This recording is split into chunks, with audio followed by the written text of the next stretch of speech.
So, einen schönen guten Morgen. Ich begrüße mal alle Coaches hier in der Halle. Ich begrüße alle Coaches, die via Livestream dabei sind. Wir haben gerade festgestellt, unser Tontechniker und ich, dass es der größte Livestream ist, den wir bis jetzt je gemacht haben, mit fast 80 Leuten online. Ich begrüße auch, ihr seht sie vielleicht jetzt noch nicht, zumindest nicht am Livestream, alle Kinder, es sind weit mehr, als wir gehofft haben, vom Demo-Team. Es ist die 5. Auflage der Vienna Coach Klinik mittlerweile. Wir haben das in der Pandemie damals die Idee gehabt. Ich habe damals, wer dabei war, versprochen, wir machen jedes Jahr was anderes. Dieses Jahr wieder etwas anderes. Wir haben 2 Vortragende statt 4, 5, 6, 7, 8 Vortragende. Das ist ein bisschen dem geschuldet, dass wir ganz bewusst den Peter Rajniak nach Wien geholt haben mit seinem Programm, damit wir etwas mehr Zeit haben, damit ihr etwas mehr davon mitnehmen könnt. Unser erster Vortragender ist der Peter Rajniak, geboren in Bratislava in der Slowakei, aber schon, glaube ich, früh nach Luxemburg ausgewandert mit dem Vater, der ebenfalls Basketballer war und, wenn ich es richtig im Kopf habe, auch Nationalteamspieler. Genau. Hat aber für Luxemburg dann gespielt im Nationalteam, war in Amerika, hat in Luxemburg gespielt und auch in Spanien, ist dann aber aufgrund einer Fußverletzung, einer Knieverletzung zum Coachen gekommen.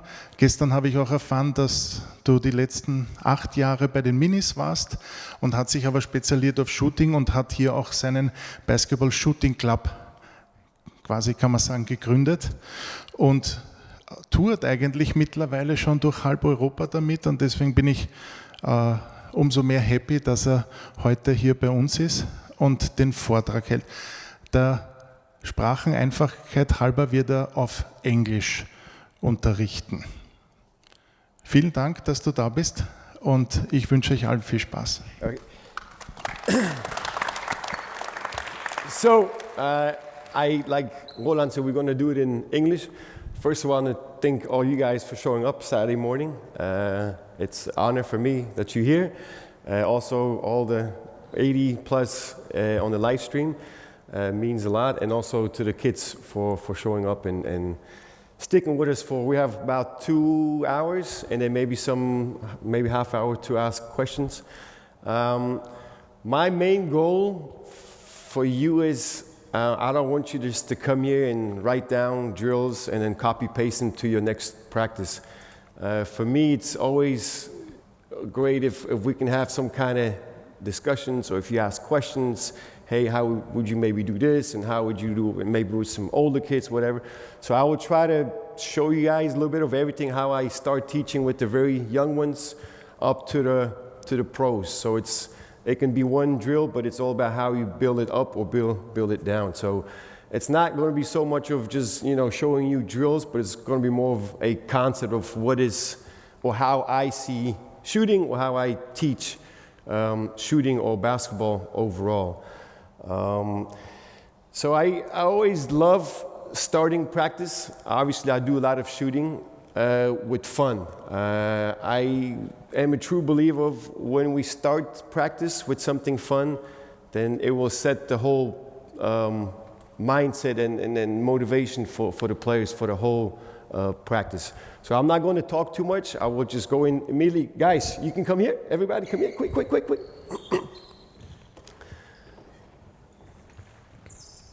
So there is obviously so many ways of how to teach, how to coach, and I think that's the beauty in basketball, that there's not one way.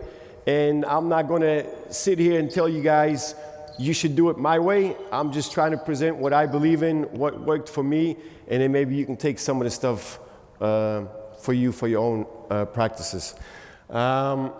So warm-up shooting or practice, again, I love starting with something fun. It gets the kids going, and you should also, I'm not surprised if I work with some pros and I start with something similar to what I'm doing now.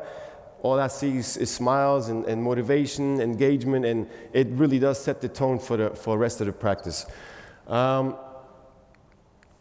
So quickly, one fun Whoops. So start with fun. What does fun do? Fun enhances motivation, increases focus and effort, reduces fear of failure, and mirrors the game.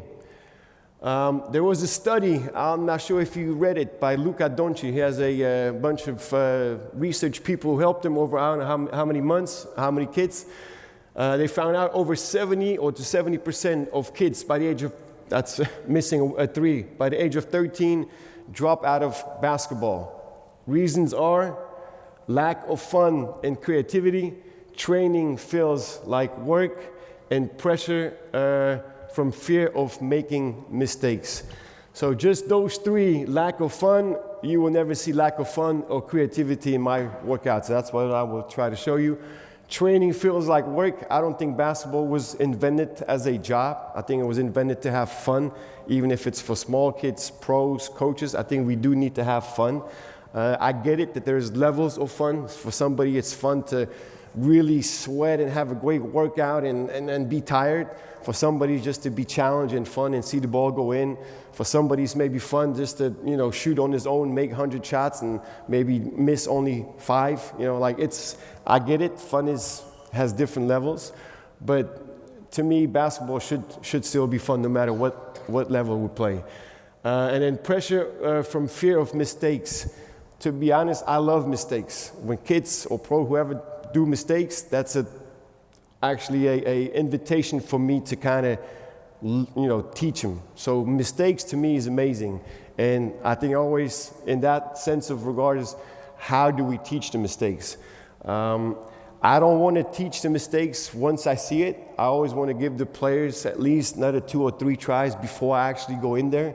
Because it is, you can say through research-based, whatever, but if we learn on our own the mistakes and we correct on our own, it will last longer and we will remember it much, much longer.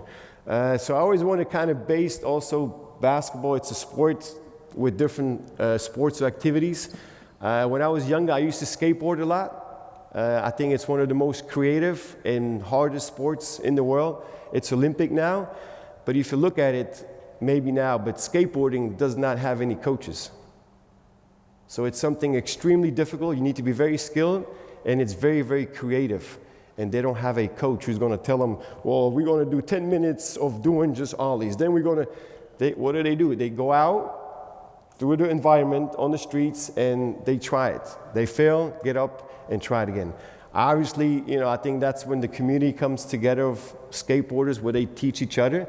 And I think even there, it's important for maybe sometimes some of the players, if they can teach their teammates. If we can get to the point of where the players are teaching themselves, I think we're doing a great job of actually building a culture and not just listening to the coach, but also maybe listening to the players. All right, so let's start with some fun. So this is the schedule of today. I will do some fun shooting games. Then I will go into how I start teaching with the kids, something very simple. I will show you guys. Then I truly believe more of principles over form. I know shooting is very technique-based and everything needs to look pretty, but if you really look at it, we all shoot different. If it's Steph Curry, Klay Thompson, Reggie Miller, Ray Allen, best shooters ever, Larry Bird, and they all shoot different. So what shot are we going to copy? What is it? Is it Reggie Miller, crossing hands? Is Larry Bird bringing the ball back? It's so different, and I think it's good that it's different. But I also then try to base shooting on physics because the ball is an implement, the ball has zero energy, and we need to be able to put the energy into the ball with how we actually load our body and put the ball has to go up into the basket. So I do a lot of biomechanics and physics just to kind of put the players in the right position to have the right power. So that's, to me, principles over form, more of principles. What do we do? Somebody might feel comfortable with the base, feet together. Somebody maybe right foot forward, somebody knees buckle in. We are just different. We are humans. We are not robots. So I think we need to let the players, in a way, be comfortable of how they feel best when they play and shoot. Then we get to the main part of kind of what I based my shooting off, which I have from my good friend, inspiration, and my biggest mentor, Rob Foder. Not sure if you guys heard of his name. He's been shooting coach for the Miami Heat, I think, last 14 years, also coaching WNBA. And this is pretty much all his program. So it's all about preparation, how do we prepare, connection, how do we connect the ball to our body, feet to the ground, and then the whole sequence, how we shoot the ball. But we'll get into that a little later.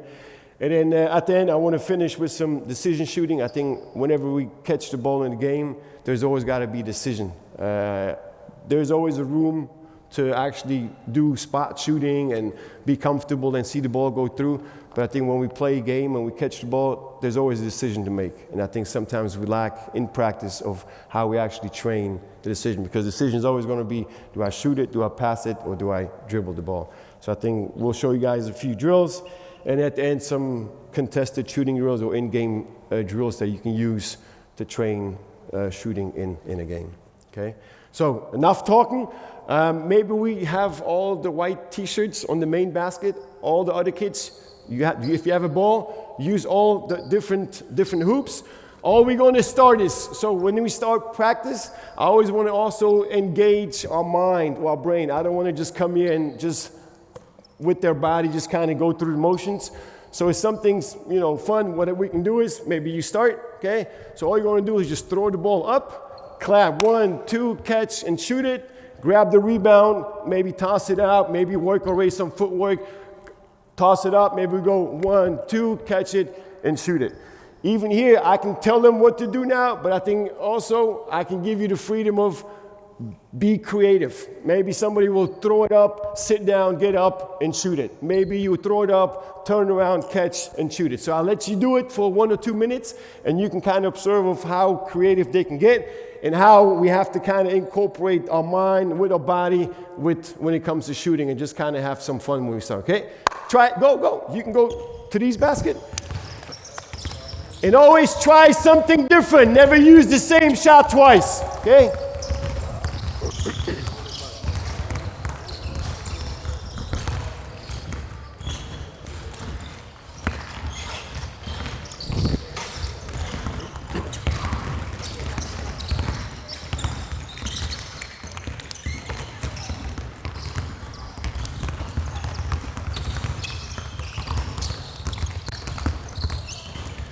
All right, next one.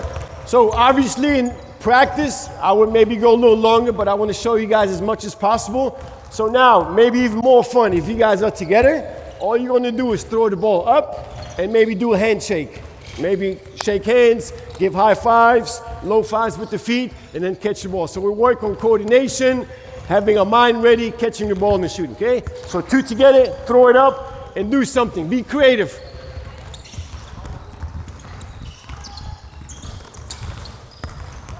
So this is challenging them of kind of going through different motions. Obviously, we will never do this in a game, but it does engage them in a warm-up. Mental part of the brain is not just disconnected.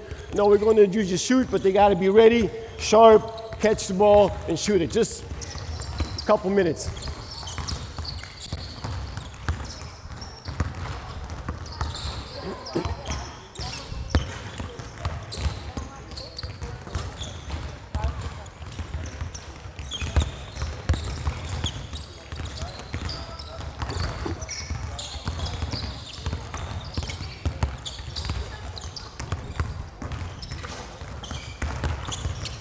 Okay, so hold the balls. Where's your partner? Somebody? Come here. Okay, so we can start. Obviously, I also want to start with some, especially with the younger kids, with some finishing. So all you're going to do is maybe start behind the three-point line. All you're going to do, you have to touch the balls, touch it, and then whoever scores first gets a point. Okay, and then we can go, winner, stay, loser, you have to change a partner. Simple as that. Okay, go. You guys try it. But start with finishing. So you touch, 1 dribble, you got to finish inside the paint. Okay, so you touch, 1 dribble, finish inside. Okay, go, try it. Touch balls, dribble, finish. Who scores first wins.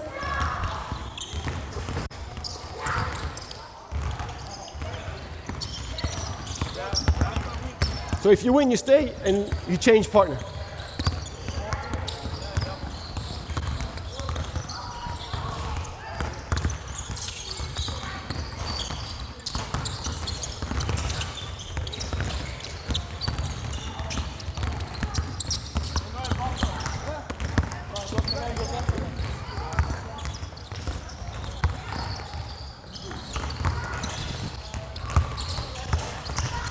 Okay, stop.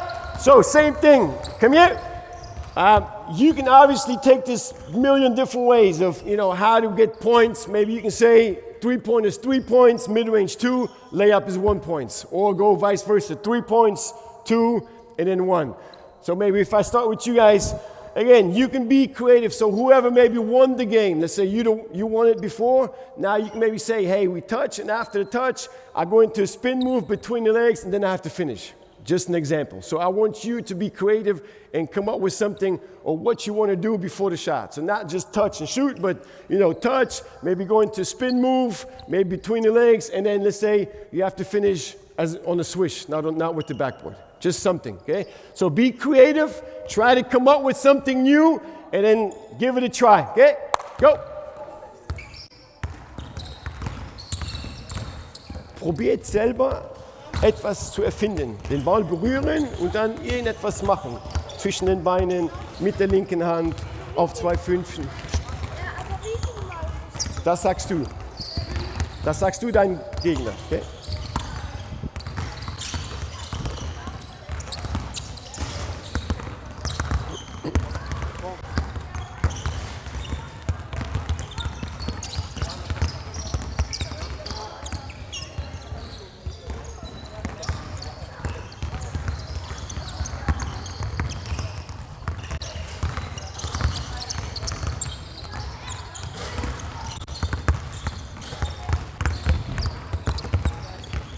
Okay, so maybe last one, same thing. We can, if we want to work on moving away or step back, whatever, we can also just touch and say, you have to have 1 foot in the paint, come out, and then shoot the ball.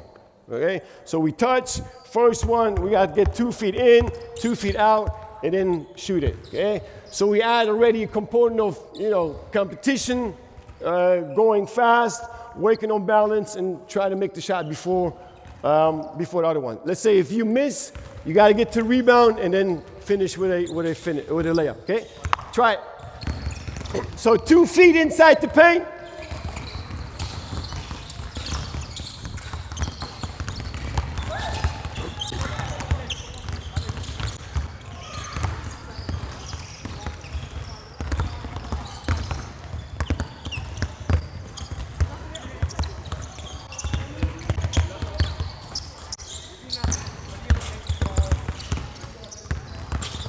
Nice job.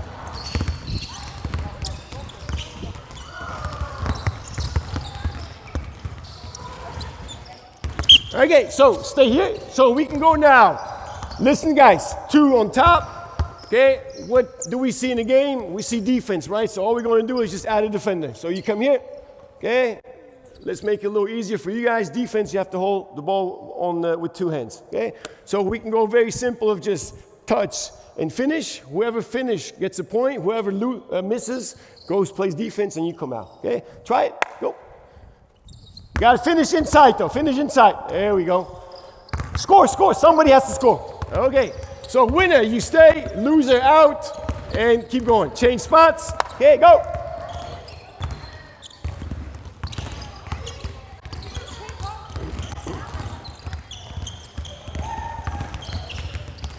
Nice. But you can have 2 defenders inside. So maybe somebody else. You 3. There we go. Always change positions.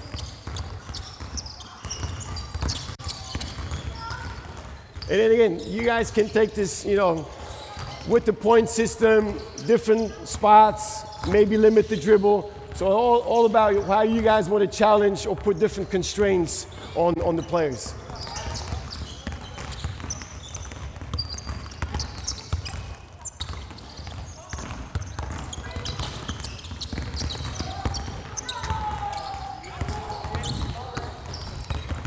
Okay, hold the balls. So, you 2. Come here. Another example, you know rock, paper, scissors? Yeah, so do it with the feet. So rock is together, paper is separate, and scissors is this. Okay? So all you're going to do is we go immediately into offense. Defense, the winner has to score as quickly. Defense, as the loser, you have to try to, you know, play defense on them while holding the ball. Okay? So it's all about, again, the mental part of how quickly can I identify, okay, I'm the winner, I have to go. I'm the loser, I have to play defense. So it's all about how quickly we can react. Okay? Try it. But you guys stop, so you guys face each other. So you face each other. Girls, you can try it here. Quick. Nice. Okay, go ahead, try. Quick decisions.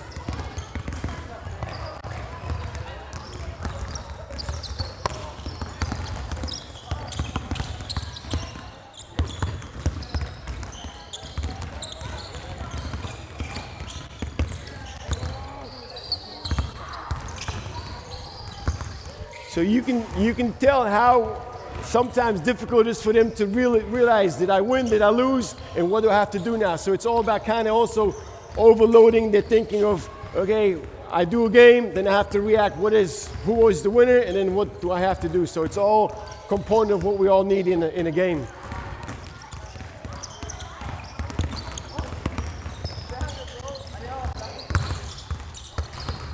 Okay, so now we can go same thing, maybe last one with this. You guys come here. Maybe a little closer. Now, let's say you get 2 points, okay? And let's say you're the winner, you turn around and you shoot it. Obviously, you're going to try to contest or block him, or you get 1 point if you score inside. So now we have the shooting part of, you know, let's say I got paper, you got rocks, so I won. All I'm going to do is just turn around and shoot it, and you try to block it. So it's all about how quickly can you react. If you're the winner to shoot it, or if you see maybe he's too close, then you can still have one dribble to finish inside. Can you also make space? Let's go this way. You can only shoot it, turn around, shoot, or one dribble, finish inside. Okay? Try it. Oh, there we go.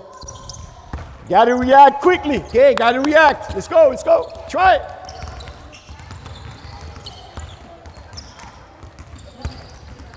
Nice, there we go. Nice decision. Try to react quickly.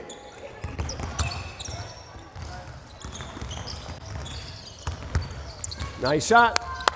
Try to make it hard for him.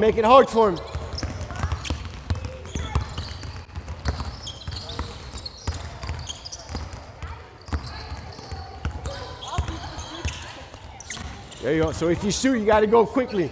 You win, you shoot. Got to go quicker.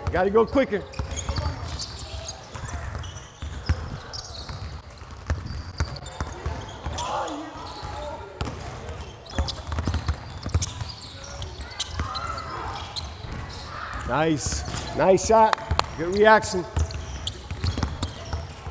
Quick. Let's go.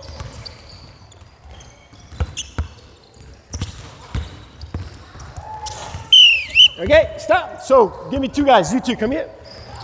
Let's go. 2 balls on the ground. One here. Okay. So you are this guy. Back to the basket. You're on top. So you're facing each other. You can always start this by, let's go rock, paper, scissors. Who has the power? So I always want to play these like power games of, let's say if you have the power, then you decide which side you're going to go and you have to react. Or, you know, if you're the winner, let's say the winner always starts back to the basket. Loser goes there, and then you always have the power of when to start. So all very similar. You can react, you go to one side, you go to opposite, and then you got to finish. Okay. Now because you know we're in shooting, so we can do. Got to get the ball. You have one dribble. You have to shoot outside the paint. Okay. Whoever makes it gets the point. Winner stay. Loser changes. Okay. So you start. So you can fake. Get ready. Get the ball. One dribble and shoot it. Okay, nice option, but it's both of you guys are shooting. So it's all about who makes the shot first. So you take it, one dribble, pull up. But that was nice with defense. I like it.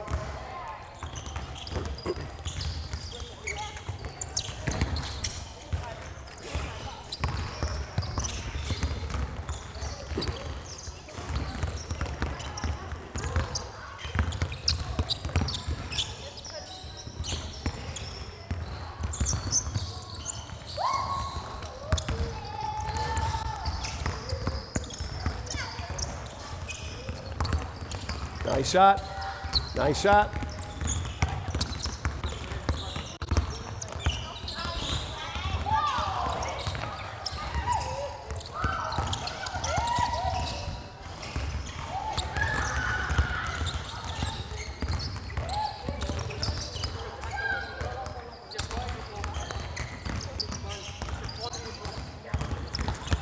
Okay, so as sometimes what I love is that the players are sometimes more creative than the coaches. So we started the drill and you didn't maybe get what I was trying to say, but you guys played offense and defense. So we can do the same thing. Let's say you offense, okay? You fake, you have one dribble to get away, you have to get the ball and then contest, okay? So maybe this is the easy one. Then again, you can make it harder by, let's say you take the ball, you take one dribble, all I gotta do is just touch the ball and then contest. So it's all about the level of players you have, about what do I want from the drill? Do I want the advantage for the shooter, or do I also kind of want to maybe work on defense and make it really hard on the shooter by, him just having to touch the ball, or just by you take it and I don't have to touch it and I go immediately to play defense. So it's all about the level of the players you have and what kind of constraints or challenges you use. But let's try with defense, where you decide which way you go, you get the ball, and then you try to contest it. He decides, yeah, he's the shooter, okay? Okay, touch it, nice, okay? Let's go, make it, take it. You guys change, okay? Try it, go.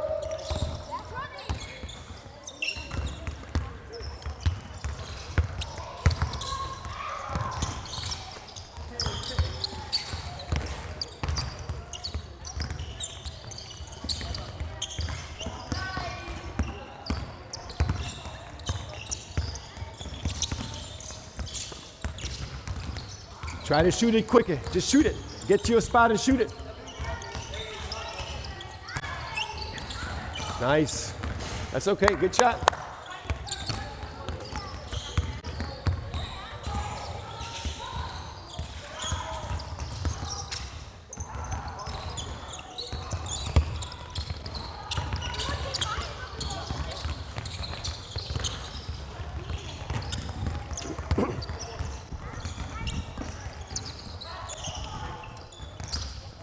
Okay, next one.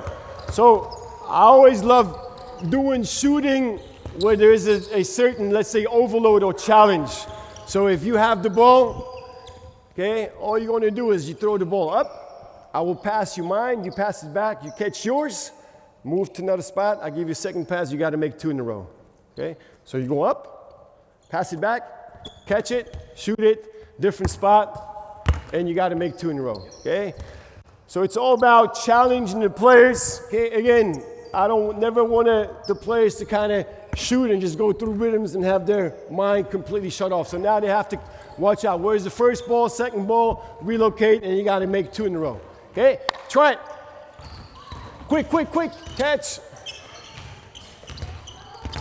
The second shot needs to be in a different position. Okay, first shot, move to the next shot.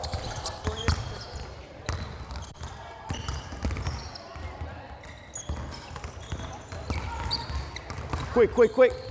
Move to the next spot. Move to the next spot. There we go. Got to make two in a row. Try to make two in a row.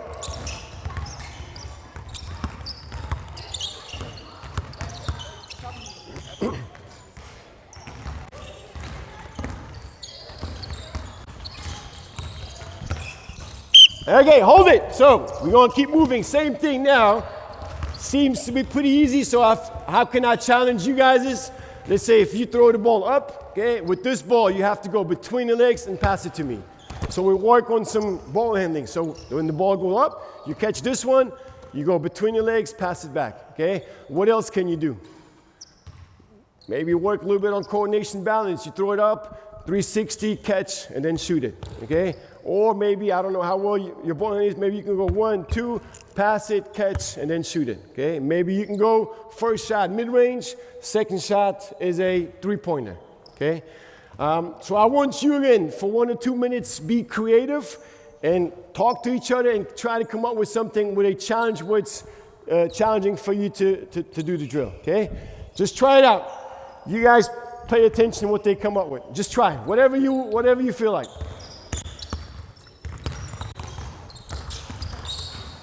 So again, there will be a lot of mistakes and it will look ugly, but I think once they get used to this, obviously we never play a game with 2 basketballs, but to me, learning really happens when there is a challenge and when there is some kind of failure or mistakes. So I want them to be first creative, do the mistakes, and hopefully learn from it and try to make it better.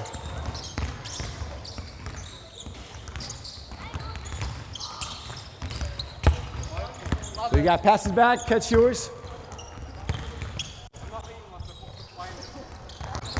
Nice job.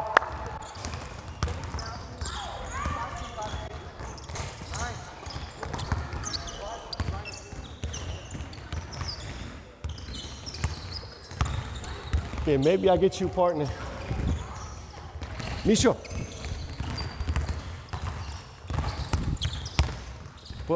Po ti s njimi tu robić. Ko tam s njimi robić? Oni su sjedni.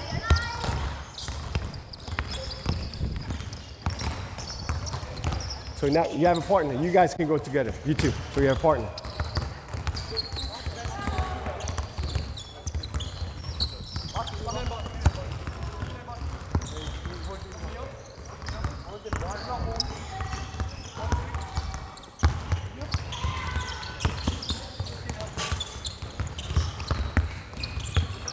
Okay, next one. So even here, you can obviously start easier by throwing the ball, maybe giving them 1 bounce, and then get to the ball. So the quicker they can actually react, the better. Obviously, it looks ugly at the beginning, but trust me, if you do this 2-3 times, maybe a week for a couple minutes, it will look so much sharper, okay?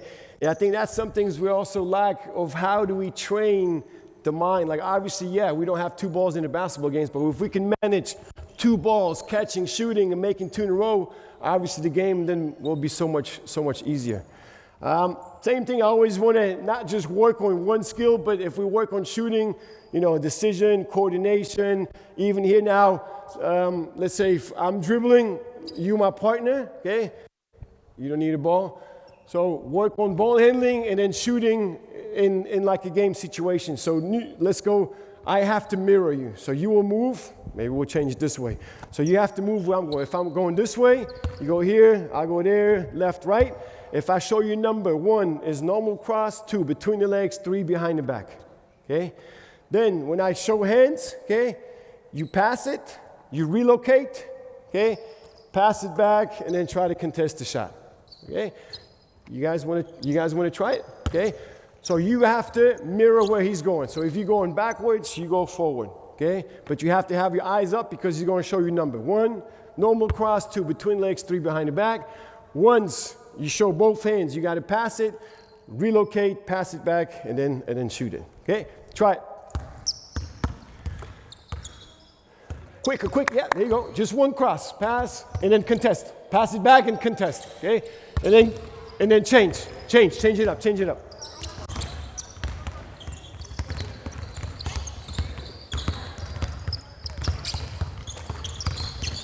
Pass it and contest. Defense. Catch and shoot. Don't wait for him. If you open, shoot it. Don't wait for the defense. Just catch and shoot it. Okay? Catch and shoot it.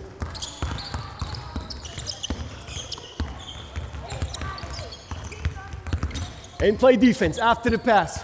So you pass it, and then you contest. Play defense.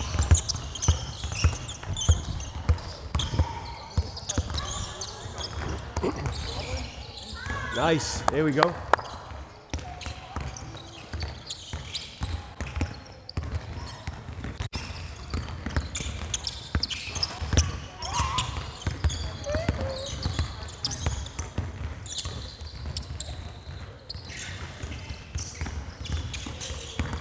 There you go. Nice. Good shot.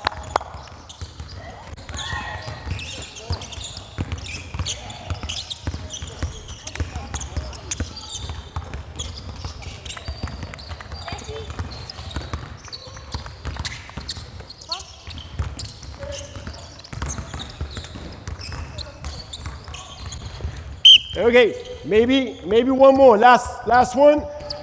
Maybe you. Let's go. You 4, 2 balls.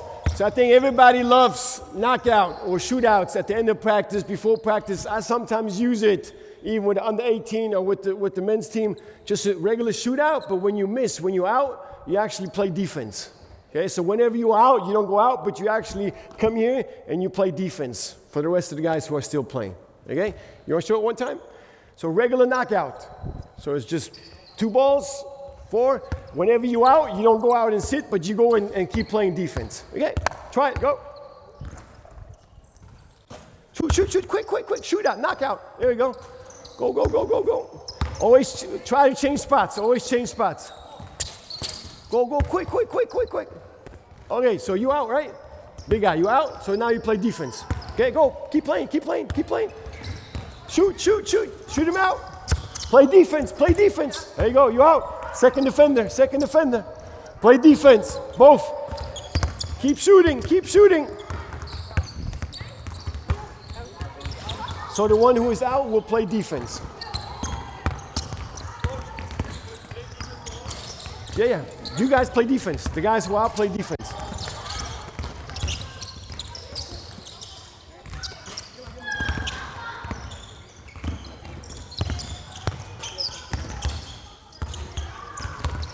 So again, I think with any drill that you guys are going to do, if you can add a decision to it or a defender to it, the drill will become so much more game-like. And then obviously you can constrain the defense with they're not allowed to block the ball or hold the ball or have hands behind the back. But it's all about just giving the kids or the players a perspective of whenever we play a game, there's always a decision to make and there's always some kind of defense.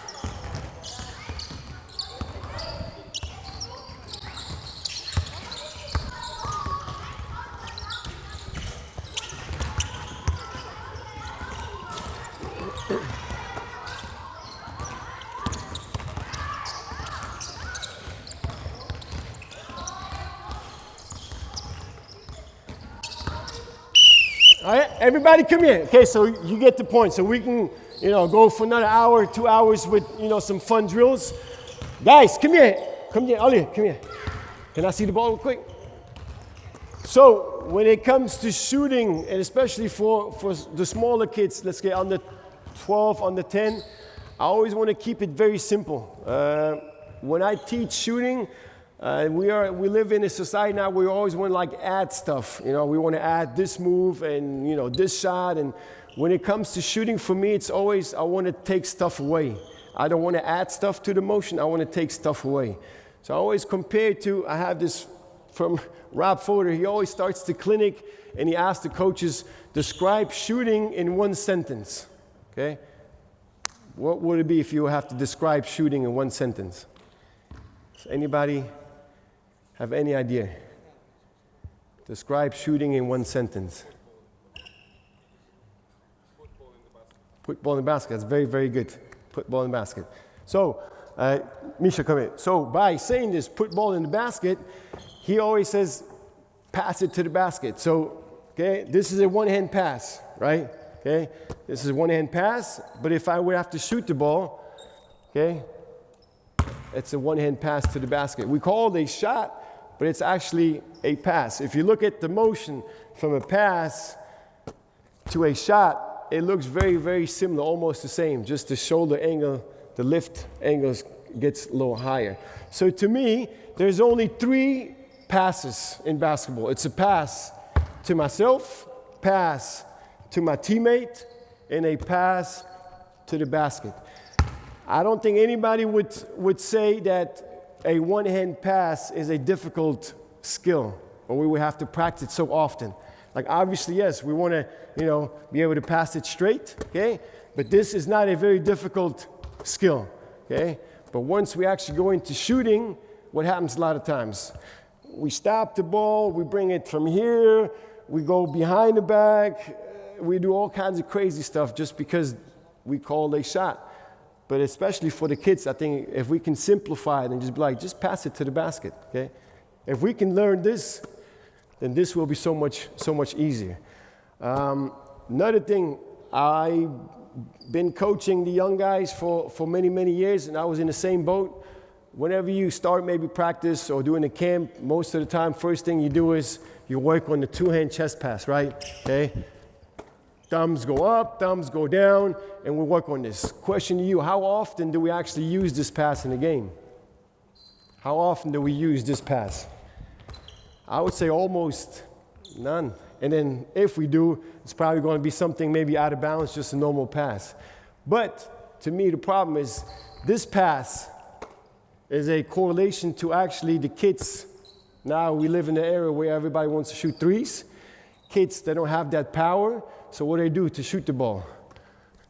They shoot with two hands. Okay? They get the power, but we have too many left and right misses. Why? Because we shoot with two hands. And we are not, or the kids are not robots programmed to go 50 and 50. Okay? Maybe sometimes it's 80% right, 20 left. Then we have those misses. But if we can teach the kids to be able to pass the ball one hand, okay, very simple motion, okay, then they become so much better shooters. Because to me, shooting, the most important thing in shooting is to shoot the ball straight. If the kids, players, whoever is consistently good enough to shoot the ball straight, to work on the range and power, to put power on and take power off, is much easier than fixing the left and right misses when we start doing all kinds of crazy stuff with the elbows and whatnot. So if we can teach the kids just to kind of pass, one hand pass, okay, then they can become so much better at shooting. And then whenever I start with the young ones, all I'm going to tell them is, because I believe our base, we start our shot with our feet. So I always say how we start is how we finish. If we start unbalanced, we usually finish or do something with the upper body that's not, something that we need or we want the shot to do. So if we are stable and powerful at the base, everything else will be so much better. So I tell the kids, sounds silly, but I tell them jump like a frog and finish your shot like a giraffe. It's unbelievable how easy it is for the kids to, first of all, visualize, how does a frog jump? Can you jump like a frog? Try it. No? Anybody want to jump like here, Serbia, Jokic, come here. Give me the ball. Can you jump like a frog? Jump like a frog. Wie ein Frosch.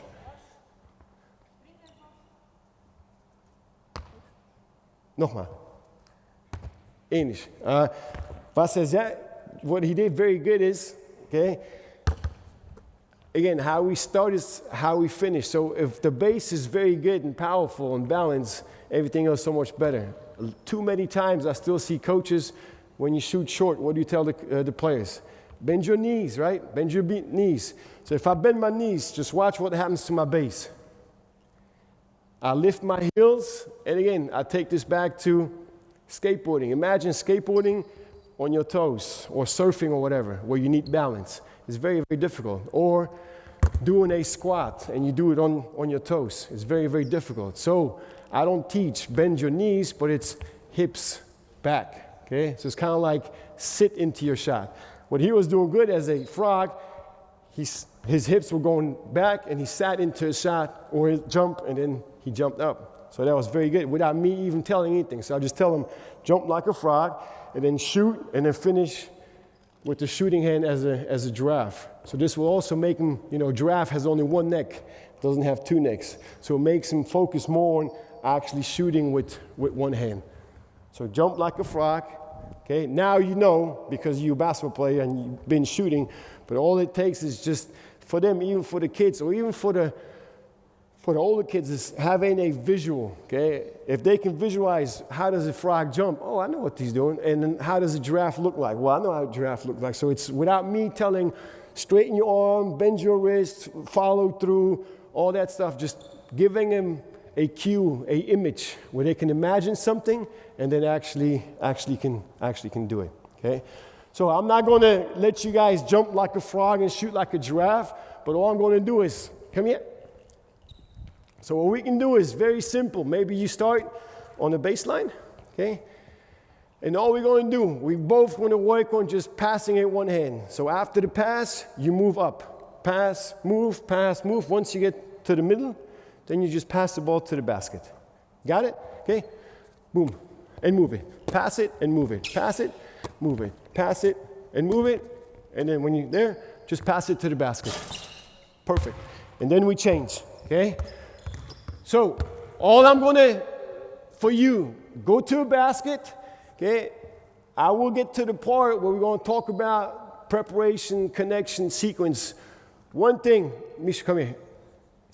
What's really important at this is whenever you pass me the ball, so let's go, you go in a position where you want to shoot, you want to stay at this level. You don't want to go like a roller coaster, go up and down, up and down. So try to stay at this level. All you're going to do is just pass me the ball with one hand, pass it and move, pass it and move, pass it and move. Get there and just go up, okay? Too many kids or players, they get the ball and then go what? They load, they go down and up. We lose time instead of being prepared, ready, just passing, catching, and then passing it to the basket, okay? So just try for a few minutes. And then obviously we can build this to add some decision, add some defense to it. But just give it 1 minute, really focus on one hand passing, okay? Once you get to the middle, you should pass the ball to the basket, okay? Try it. 2 together.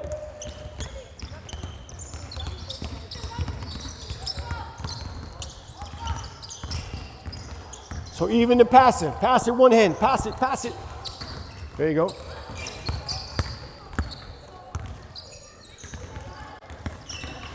So here, if I say shoot, finish like a giraffe, when they make the pass, maybe even for them, it's imagine a giraffe drinking water or something. So it's here and it's here. So we want to give them a visual of what the arm should look like without me telling, oh, extend and then follow through. So it's just like giraffe drinking, giraffe eating something off the tree. One hand, guys. Eine Hand, one hand passing, one hand.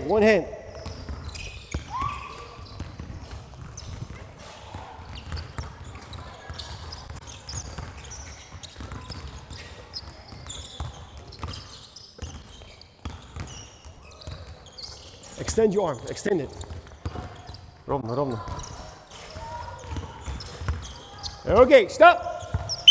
So, what's your name again? Abdi, okay? So, very simple. How can we make this more game related? Again, I think it's important that both for the players, the rebounder and the shooter, that we're all going to work on this. So the more I can actually work on one hand pass, I'm actually also working on shooting, okay? So make sure you extend your arm and then fingers go down. It's kind of like I was telling the coaches, giraffe eating off the leaves, giraffe drinking something out of a bucket or something, okay? Now, when I do shooting, obviously there's always a time and place for spot shooting and seeing the ball go through and all that, I get it. But I never want to really do shooting where the player knows when he's going to shoot the ball and from where he's going to shoot the ball. Because what happens in the game? That's exactly what happens. We never know when we're going to shoot it and from where we're going to shoot it. Unless, it's a end of the shot clock, maybe play, and you're going to get the ball somewhere, at the wing or at the top or something. But I always never want the player who shoots know where he's going to shoot it and when he's going to shoot it. So one way of doing it is very simple. If we are together, I pass you the ball. If my arms stay extended, you pass it back and you move to the next spot. That's all we're going to do. My arms extended, you move. Keep moving. Once my arms go down, you have to read me. That means you need to shoot the ball. Okay? So again, he never knows when he's going to shoot it, from where he's going to shoot it, and he has to react to the defender, just like in the game. Okay? So give it a try. Let's go. Maybe if you make 3, then you change. Okay? Always after the pass, always move to the new spot. Okay? Try it. Also, big guy, stay low. Stay low when you pass the ball. Stay low. Thank you.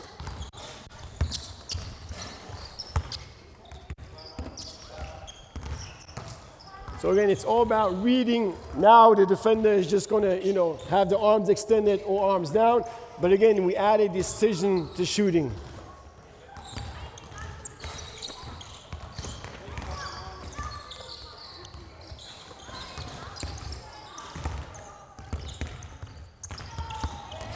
Okay, so small correction, okay? Obviously, there's a lot of stuff that we can correct. But one thing, which I'm really big on, what I was even showing before, is we don't want to pass it and then go up, get the ball, then go down and up. We always want to stay or keep our head on one level. Okay, so I always want to be here. Once your arms go down, all it takes, put the foot back here, jump stop, and then just go up. I don't want you guys going up and down. So really focus on staying one level, okay? My bad, I get the ball, and all I do is just go up. We don't want to go here, set the foot, go down, and then shoot it, and then wonder why in the games we are not open to shoot because the shot just takes too long, the shot preparation. So I always want to be shot ready, boom, boom, catch, and just go up, okay? Focus on staying one level.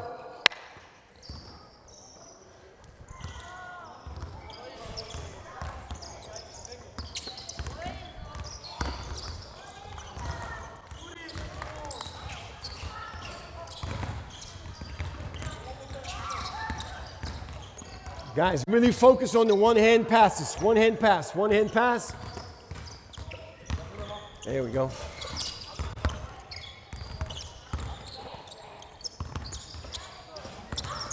Okay, on the next one. We got to go a little faster.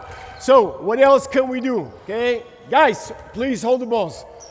So now I will add, off the dribble. So again, 2 decisions. We can go here. Maybe I can go a little closer. Maybe even pass like this. That's okay. I'll still go here. If I pass it and I go back, I give you space. That means take the shot. Or I pass you the ball. I'll jump on one side. You get away, one dribble, and then shoot it. Okay. So you have 2 options. Okay. You see the defense or the passer go back. You open to shoot the ball, or you jump out to the side. Take a dribble to the side and then shoot it, okay? So, but still add movement. Always move. Always move. Nice. And you can start a little closer. You can start a little closer.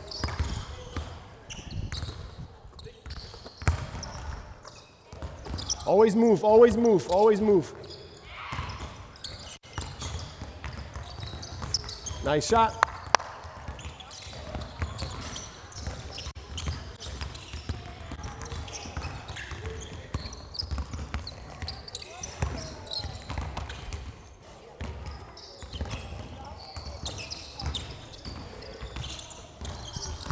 So you got to go quicker. There's no dribble. Okay, he's giving you space, so you got to be ready and shoot it. Okay, got to go quicker. Make the right decision. So again, you see, sometimes it looks a little messy. They don't really know what to do because they maybe never tried it. But I think it's so important to add this into basketball training. There's got to be a decision to make because that's what happens in the game.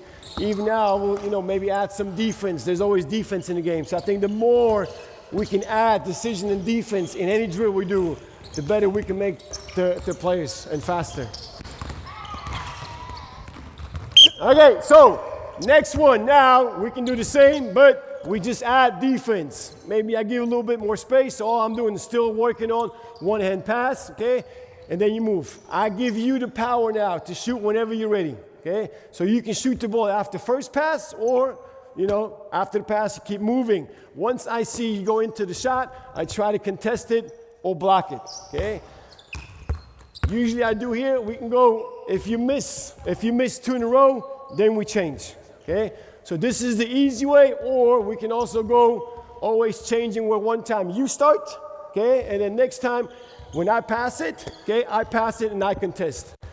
So that's a little harder because you have to read me, but we add a component of defense or pressure, okay? Try it, okay, try it.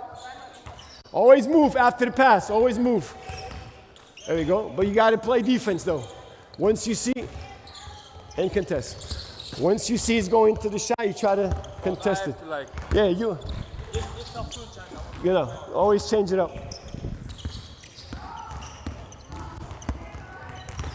You gotta move, You always gotta move, okay? You always have to move, always move, always move. You always have to move. Nice shot. Always move, you gotta move.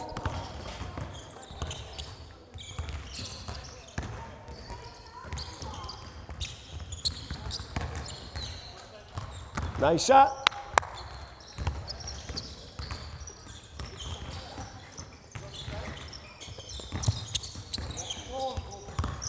So maybe here when you see when it's too difficult, maybe you start a little further back so you give him a little bit more space.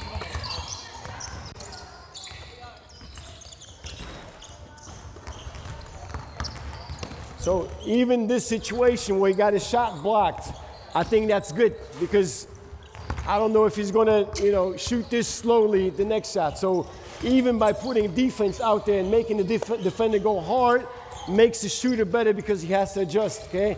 This is what I'm going to see in the game. If I'm going to bring the ball back, stop it, shoot it, yes, defense most likely will probably block it.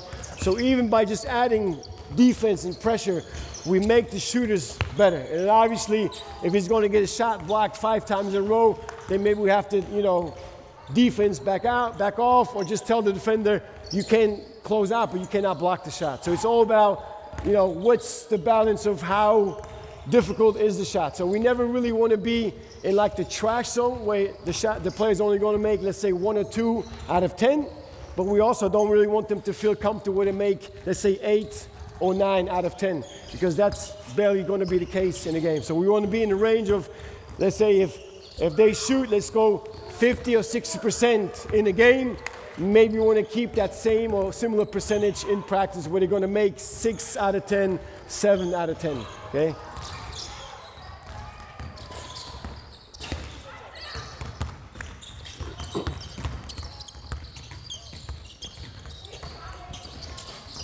Okay, so last one, we're going to add a decision. So if we 3 together, you guys start, do the same thing. Okay, same thing. Let's go the hard way where you decide. So you have to react to the defender. So whenever you pass the ball out, maybe we make it this way where you have to have at least maybe 1 foot on the paint line. So wherever he's going, you got to have 1 foot on the line, and then it's up to you to decide. So whenever you pass it, you have to close out. Okay, now it's up to you to read, okay? Is he still too slow to close out and you have the shot, or you pass it, good close out, okay? But I add a decision of passing it. So you pass it, okay? Then obviously from this, you can take it many ways. Back to one-on-one, maybe you pass it, you're really close, you go backdoor, give you backdoor pass. Maybe you guys want to work on maybe handoff. So I come here, dribble handoff, and then we have to maybe constrain you by you have to follow him. So once I give you the ball, let's say you only have 1 dribble, and you cannot finish in the paint. And the defender has to follow you. I cannot finish in the paint. So it's got to be a shot. Okay? So you want to keep it that way? So we go either, first option is, read the defense. If you open, you shoot it. If you see it's too close, not a good shot. And I'll maybe tell you guys about, have you heard of a ROB shot? R-O-B, ROB shot, okay? This is what I want the players to understand is, R means range. Are you in range? Is the shot good enough? This, for me, is probably out of my range. This range is probably good. The players will probably know, okay? Maybe for you, 3 is good. Maybe yellow line, not so much. Maybe for you, it's different. So is the player in a range where he can make shots? O means very simple. Are you open, okay? Obviously, being open, maybe if you Steph Curry and I'm still, my hand up and you shoot it, maybe for him, it's still a good or open shot. But again, we all know what open means, especially if we have space, okay? Maybe hands down, an open shot. And then B, are you on balance, okay? So range, are you open, and are you on balance? Let's say if all those 3 are the case, let's say if you have the ball, okay? That's your range, you are open, and you're on balance. That's, to me, a good shot, okay? Once we start seeing that, it's really tough shot, contested, you're not open, maybe not a good shot. Maybe if you, off balance and, whatever happens with the base, maybe not a good shot, okay? So all about, for the coaches and the players to kind of understand what is a good shot. Range, open, and on balance, okay? So first shot, you can take it or you pass it, okay? Hand off, and after handoff, you have 1 dribble, you have to trail him. You cannot go under the handoff. Got it? So just keep passing and move, always move. So always pass and move. You decide. Up, up, up. and shoot it, okay? You can add the dribble or you can just catch and shoot it. It's up to you, okay? And again, how we keep score, we can go a 3 is 3, mid-range is 2, and we don't allow any layups. Let's say if you miss, then maybe you guys change. So it's all up to the coaches of how you want to, constrain the drill with points or with whatever you want to do, okay? So try it. It's either a shot, pass, for a handoff. Nice, there we go. Good finish, good finish. You guys change. You guys change. New defender.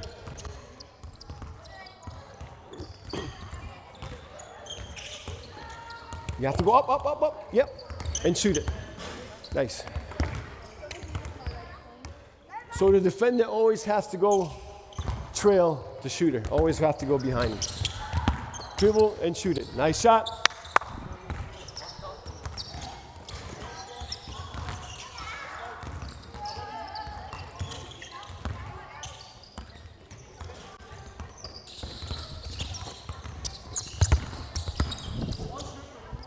Okay, stop it. So, not sure what you picked up from the players, but I think the last 3 times that I've seen them, whenever they got the ball, okay, they got the ball, and they already knew before they got the ball they're going to pass it and then go with the handoff because they maybe think it's the easier way. What I always want my players to do is first thing you get the ball when you get it is always to do what? Shoot, okay? But last 3 options, you guys got the ball, head was going down, didn't look at the basket, and then went straight into making a pass. So always make sure whenever you get the ball, first thing is always catch and try to shoot it, okay? Your eyes will tell the defender if you're going to shoot it or pass it. If I catch the ball and I'm looking down, I don't think I'm going to shoot the ball. So always just, even if it's just your eyes, if you just throw the ball, boom, just my eyes, it will make you think I might shoot it. And I can still see my teammate. I can still see you, okay? Boom, pass it, and then go get the ball. So make sure eyes always at the target, okay? Try it. First option is always catch and shoot.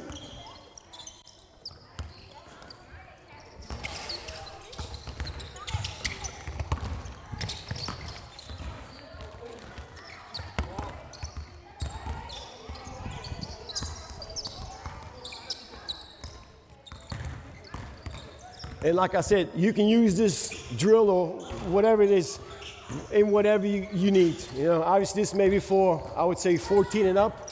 If it's a handoff, maybe add a screen, maybe add a second defender. So it's all about what you need from your players and what's your concept of play, and then just kind of adding it to it, making it harder, making it more easy.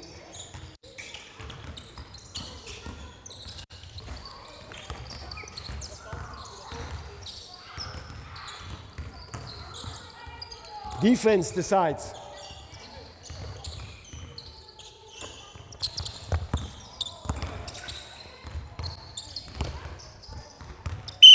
Okay, everybody come here, quick. So we go on to the next one.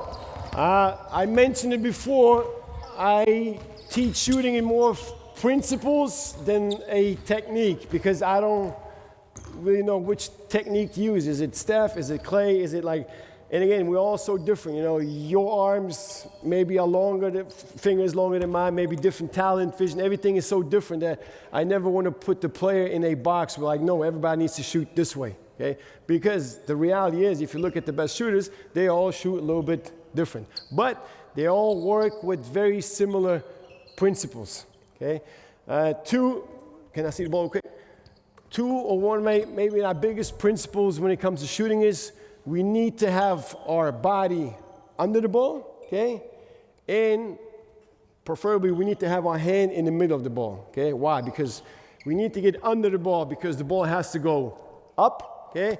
Let's say, like we talked about before, making a pass. If you just, let's say this is the hoop. If your hands are the basket, okay? I don't have to get under the ball to pass it to you. But if the basket is 3-5, I have to get under the ball, so the ball has to go up into the basket. I mentioned it before, to me, shooting the ball straight is the most important thing. okay? And how can we shoot the ball straight? The ball is round. If my hand is in the middle of the ball, I give myself really good chance of actually shooting or passing the ball straight, okay?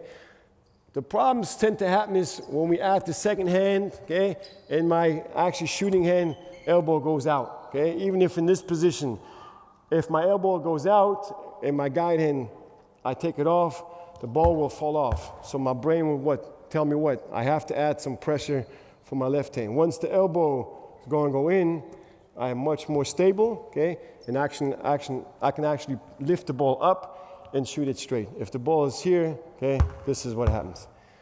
Same thing with power. If I pass you the ball. If we hit the ball on the side, sometimes what kids tend to do is we shoot on the side. So if we still want the ball to go straight, then obviously we have to add the second hand to kind of redirect the two forces.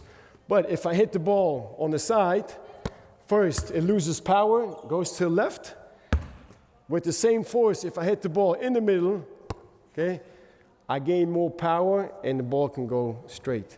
So, not so big on actually starting hand in the middle in my one position, but it's really important once I get to whatever you want to call it, position 2, set point, that I'm here, hand under the ball and in the middle. How can we train this? Again, guys, can you please keep it quiet? So how can we train this? Very simple. I just eliminate the offhand. So all I'm going to ask you guys to do is you can just bounce, get under it, or throw the ball, and just get under the ball, catch it, and then shoot it. So even without me telling anything to the kids, oh, you have to have an elbow here, wrist here, they have to do it. Because if they, catch it and an elbow is out, they can't control the ball, okay? Really big on having a wrist loaded. If the wrist is not loaded, I can't control the ball. So without even saying anything, I just bounce, get under, position 2, and then I shoot the ball, okay? So try it. Everybody get a ball. You can have different variations. Just bounce it or throw it up, catch it, and then shoot it. Get your rebound and then shoot again, okay? Try to observe how the shot will look from the players. Catch it at the set point and shoot it. Guys, go get the ball. Quick. There's quick, yeah. Quick.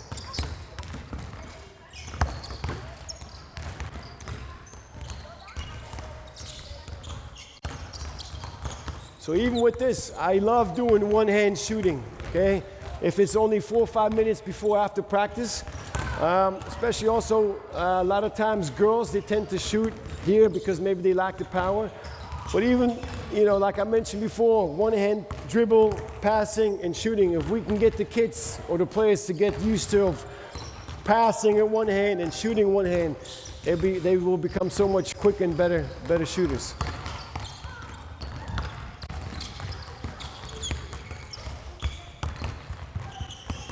Nice.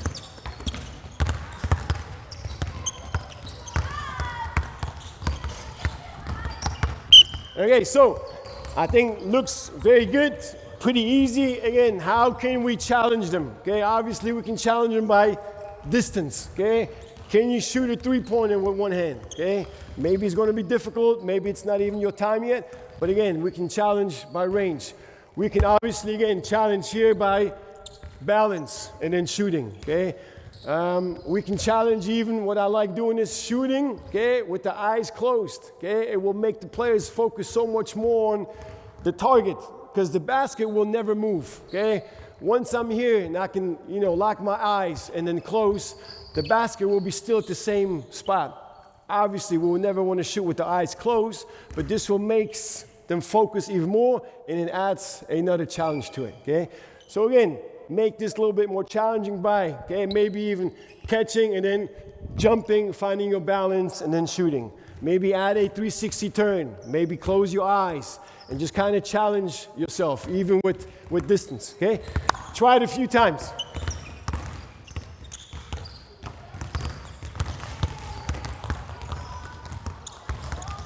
Nice job. Find your balance.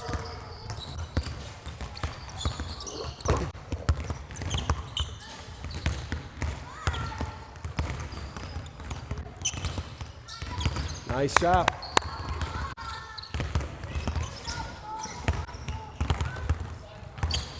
There we go. I like it. Nice turn.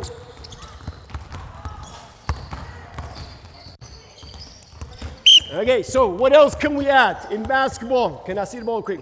We actually have to dribble. So now we can start on, always like when I dribble with the right hand, I go a cross step, okay? So ball, foot, hit the same time, okay? Maybe we can start further back, ball, foot, hit the same time. We get into a jump stop, ball is connected to my body, bring it up, and then I shoot it, okay? So if we are able to control the ball with one hand, off the dribble, land, control, shoot it, imagine if we can add the second hand, how much better they will become. This is nothing we will do for a very long time, but just kind of get them used to actually catching, dribbling, holding, shooting the ball with one hand, okay? Last thing is, don't try to be here, then one, stop, and shoot. Really try to come here and have one fluid motion when you shoot it, okay? You can start slower, but have that one fluid motion, okay? So ball, foot together, jump stop, ball is connected, and then shoot it one-handed, okay? Try it. And shoot, there we go.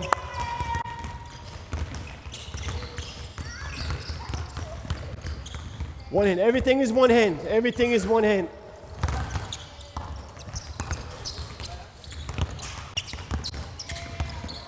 Nice shot. Always change spots, not twice from the same spot, always change spots. Different distance. There we go, nice.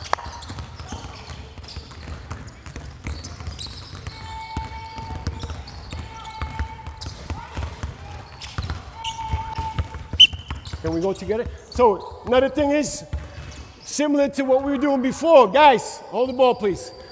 You have to only catch the ball, dribble, and shoot it one hand. So I can still work on, I can give you a pass, you dribble, no, so you stay in one spot.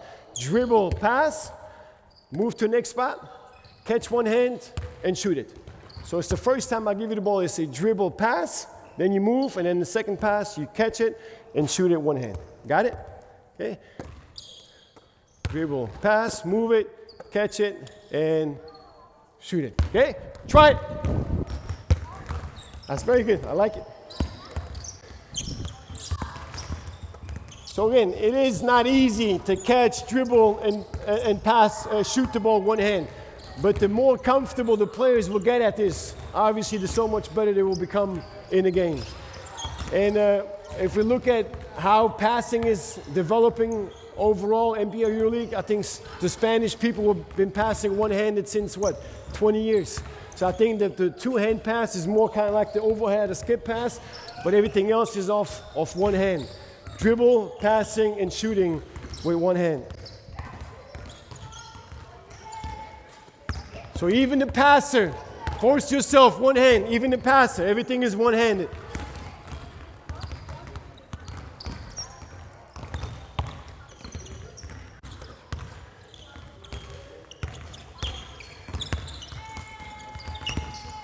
Nice shot.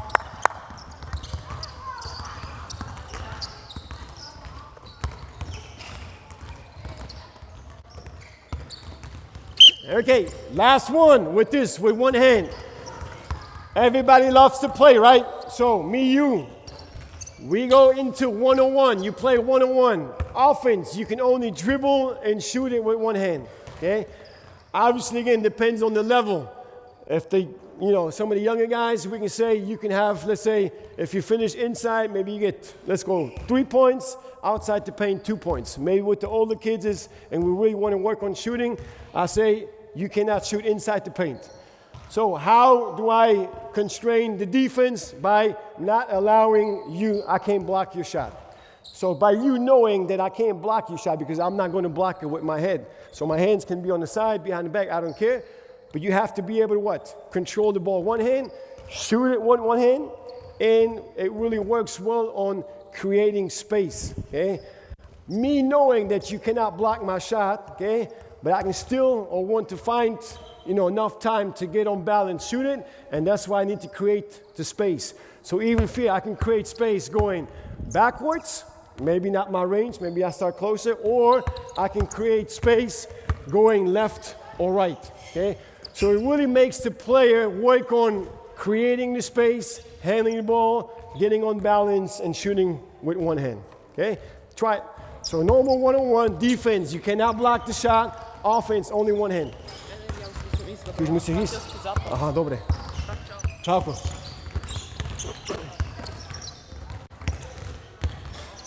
But defense, play normal defense, just you can't use your hands, but you try to stay in front of him.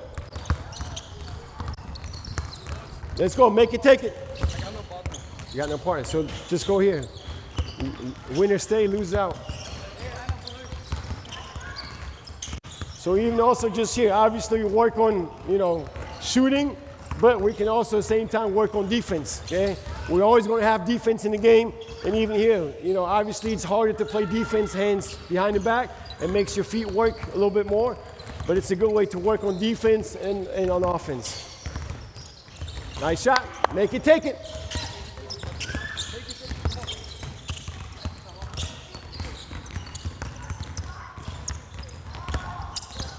Nothing inside the paint. Nothing inside the paint.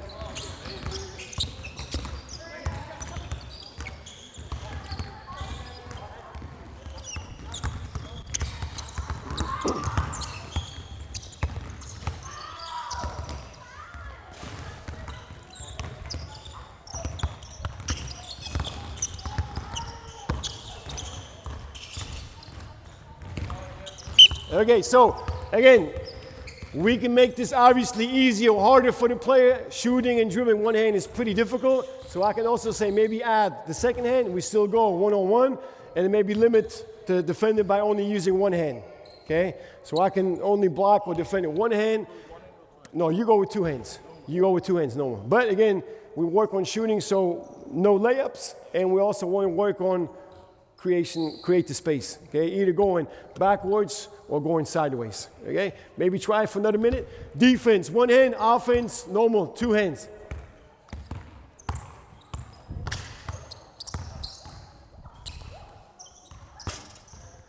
Okay, so same thing, just defense. You can use one hand, offense, normal, two hands.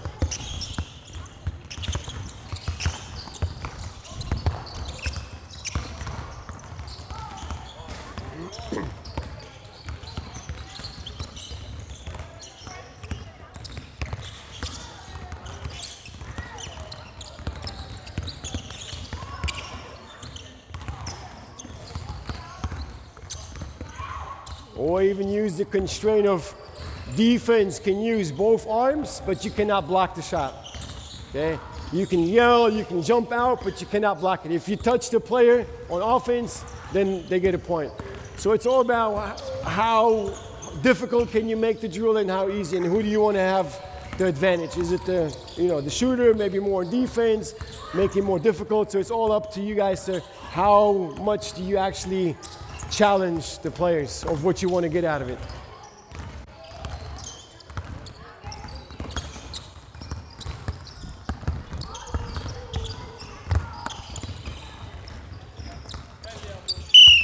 Okay, so hold it quick. Mentioned it a few times before. To me, shooting the ball straight is maybe the most important thing when it comes to shooting. Again, we talked about it that everybody is different. Everybody has a little bit different form. But again, I love working on shooting straight by just putting the player in a situation where they have to shoot the ball straight. So how can we do it? Even just by maybe not having enough baskets. I don't know the situation in Austria if you have many baskets, whatever. But even just work on shooting. If I just take a line and I shoot the ball and the ball lands on the line, then I know the shot or the ball was flying straight. Or use a target somewhere and then try to hit the target, okay? If you have enough baskets, okay, you can just, this is perfect because the backboard is very, very slim. So you can be here, hit the backboard, hopefully it will come back. If not, then you know you're not shooting the ball straight. So it's all about hitting it, going to the side, and then making the shot, okay? So the goal is to catch the ball, move to the side, and then shoot the ball, and gotta make it, okay? Try it. Try both sides on the backboard. So again here, I want to put them in a situation where I don't have to say anything, but they have to hit the side of the backboard, which is very, very thin. If you hit it and the ball bounced back, then you know the ball was flying straight. And then immediately take the ball and actually shoot it at a basket. And then here again, we can challenge them by distance. Okay, the further out you go, the harder it is to actually hit the backboard.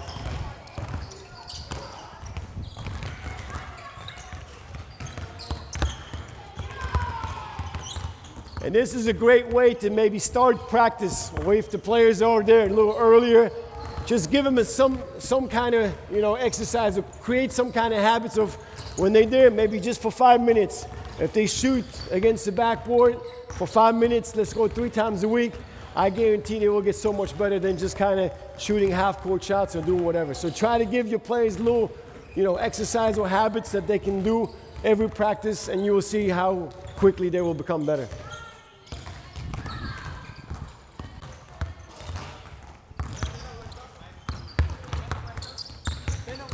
Nice. Try to hit the backboard on top of the backboard. Bisschen höher, top of the backboard. Okay, next one. So now again, I want to put them in an environment where it's going to be difficult. So now you're going to shoot it, okay? If we also want to work on arc, maybe you come a little closer and you have to shoot the ball. So 1 foot on the baseline, and you have to shoot the ball above the backboard and make the shot, okay? That's one way. Or if we go a little further back, the angle of entry, so we have the backboard and the rim, is going to be so much more difficult because my angle is actually very bad when it comes to shooting. So the challenge is to shoot the ball straight because the angle of entry is very small. So if I can manage to shoot the ball straight and it goes on the side of the backboard into the rim, I know I'm shooting the ball straight. So here, maybe 1 foot on the baseline, okay? Maybe next time, baseline between, or even here, which makes the angle of entry so much more harder. Again, with moving back makes it also a little bit more difficult, okay? Try it.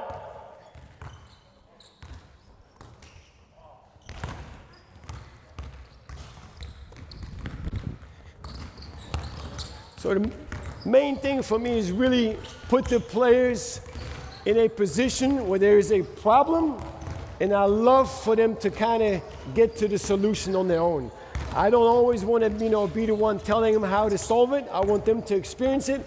Obviously, if I see that maybe 3-4 times they can't get to the solution, I can help them. But I love for them to kind of put them in a position where there is a problem and they have to solve the problem on their own.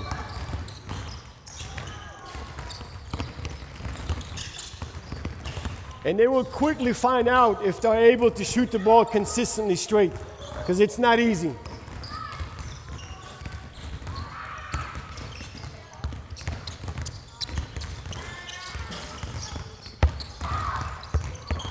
Oh, sorry.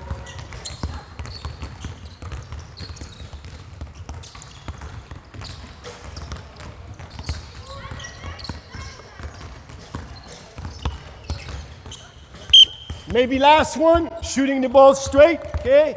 Again, put you guys in a position where maybe you start closer. So you have to shoot it against the backboard, and the ball cannot touch the rim, so it has to be a swish. So backboard swish, okay? Try it. Okay, so what can you tell? Maybe shot was a little too flat, too much power, and it hit the rim. So it automatically, hopefully make you focus on maybe I have to shoot it a little higher with a softer touch. So it's got to be straight, because if the ball is not straight, it will hit the side of the rim. If the arc is not good enough, it will hit the front rim. Okay, so keep trying. If you make it, then you keep moving back. Okay, still hit the rim, so still maybe just a little bit higher. There we go, and then you move back. Guys, you can try it. Nice job.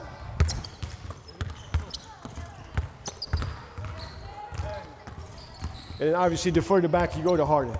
So if you can make it 3 off the backboard swish, you're a pretty good shooter, man. Oh, nice, almost.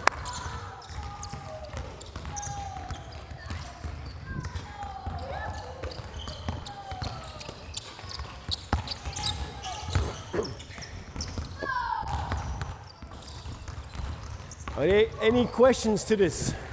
Again, the creativity also from you guys can be, this is just a few things that I had on my mind. But again, I think the goal is really to try to put the player in a position where it's not easy. I think it's how humans learn. I have kids, if they're in first grade and they do math work, 1 + 1 is 2, that's very easy in first grade. But once they move up, if you're at university and you still do 1 + 1, I don't think it's bad, but it's not very challenging. So the growth of learning is not really there. So we always, in my opinion, got to find a way of always somehow challenging the players where it's not too difficult, obviously, but it's also not too easy where they, shut off the brain and just kind of go through the motions and don't really learn anything. So it's always a added, constraint, challenge, whatever it is to make them feel a little bit uncomfortable, because that's, in my opinion, how the learning really happens, if something is a little bit more difficult and uncomfortable. And obviously, I think we need to let the players, maybe not correct a mistake after the first or second try, but give them a few tries and then be like, hey, maybe you can change something, or maybe you can shoot it higher if they can get to it on their own. But I think it's really important to let them experiment a little bit. And again, that's what we were talking about with the Luka Doncic Foundation, where they found out where the fun in being creative and having fear of doing the mistakes actually makes the kids stop playing basketball, which is not what we want, right? I think we all always want to coach and help, but sometimes maybe I was in the same spot. We try to do too much, and maybe it's too overwhelming for the kids. And even again, back to what I was saying is that we should love or embrace mistakes, because it gives them and us a chance to correct and work on what they are not able to do yet. So a mistake is not a bad thing. I mean, everybody makes mistakes. NBA, I don't know, LeBron James, I don't know, he makes 10 mistakes a game. Bad pass, bad dribble, missed layup. It happens, it happens. Mistakes happens. But it's how we coach through it. Do we get mad and start, yelling, or do we like, hey, good try, okay? But maybe we can be more, positive. I know it's not easy. It's not always easy, but it can definitely help the players.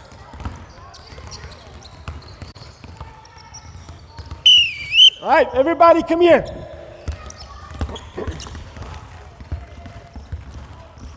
So any feedback, questions? Pretty clear so far? Yes. Can you guys all sit down? Sit down and hold the balls, please. Thank you. How would you try to increase strength or range for the kids if they don't have? Well, that's a very good question. Without strength training or weight training or something? I always say, so the question was, how can you, or maybe use the microphone, if you can ask. So strength with the kids, and how can you create more range? I still believe the best shooting coach on earth is smaller, lighter balls and putting the basket lower. That's the best teacher in my opinion. And again, you have kids that are 10 years old that are this and very thin. You have 10-year-olds who are my height and it's so difficult. And I always believe that we should make it, especially for the kids, They start, and again, like what I was saying, basketball was not invented as a job. And sometimes even with the youth, we tend to be so focused on winning and everything needs to be like at the pros or at the adult level. But there is a big, big difference between the adult game and like the youth or the mini basket. I think it's just so important, in my opinion, that the first thing is it needs to be fun. Obviously, it needs to be some kind of challenge. But yeah, back to your question about strength, I think it's all about, if you have the luxury of putting the baskets down and maybe even have like smaller, lighter balls, maybe for 5-10 minutes, use that, And then some older kids, maybe put the basket a little higher, bigger ball. So it all depends. And I think it's very difficult, especially with the youth, because the differences are so big. But it's definitely patience and just using different ways of making it, I would say, with the kids easier rather than making it harder. Well, my question is because I've got a kid. He is training for about 6 years or something, and his strength level for shooting isn't increasing at all. Like his technique and everything got better, but he cannot, like his range didn't improve. So I did everything you say, but actually you did say right now, but it didn't increase. But maybe that's why I'm going to go to the presentation and then show you guys some ways and drills of how to actually create a more effortless or more like a better sequence when it comes to shooting. So that's what we're going to get into right now. Anything else so far? I think we still have at the end some time to ask some questions. I will try to go quickly. You will all get this presentation. So obviously, I think it does help taking notes because you remember it better. But you will have this sent to you so you can go, through the presentation at home. So my shooting philosophy: eliminate all unnecessary movements. Okay? Like we were talking about before, a one-hand pass is a very simple skill. Shooting should be same.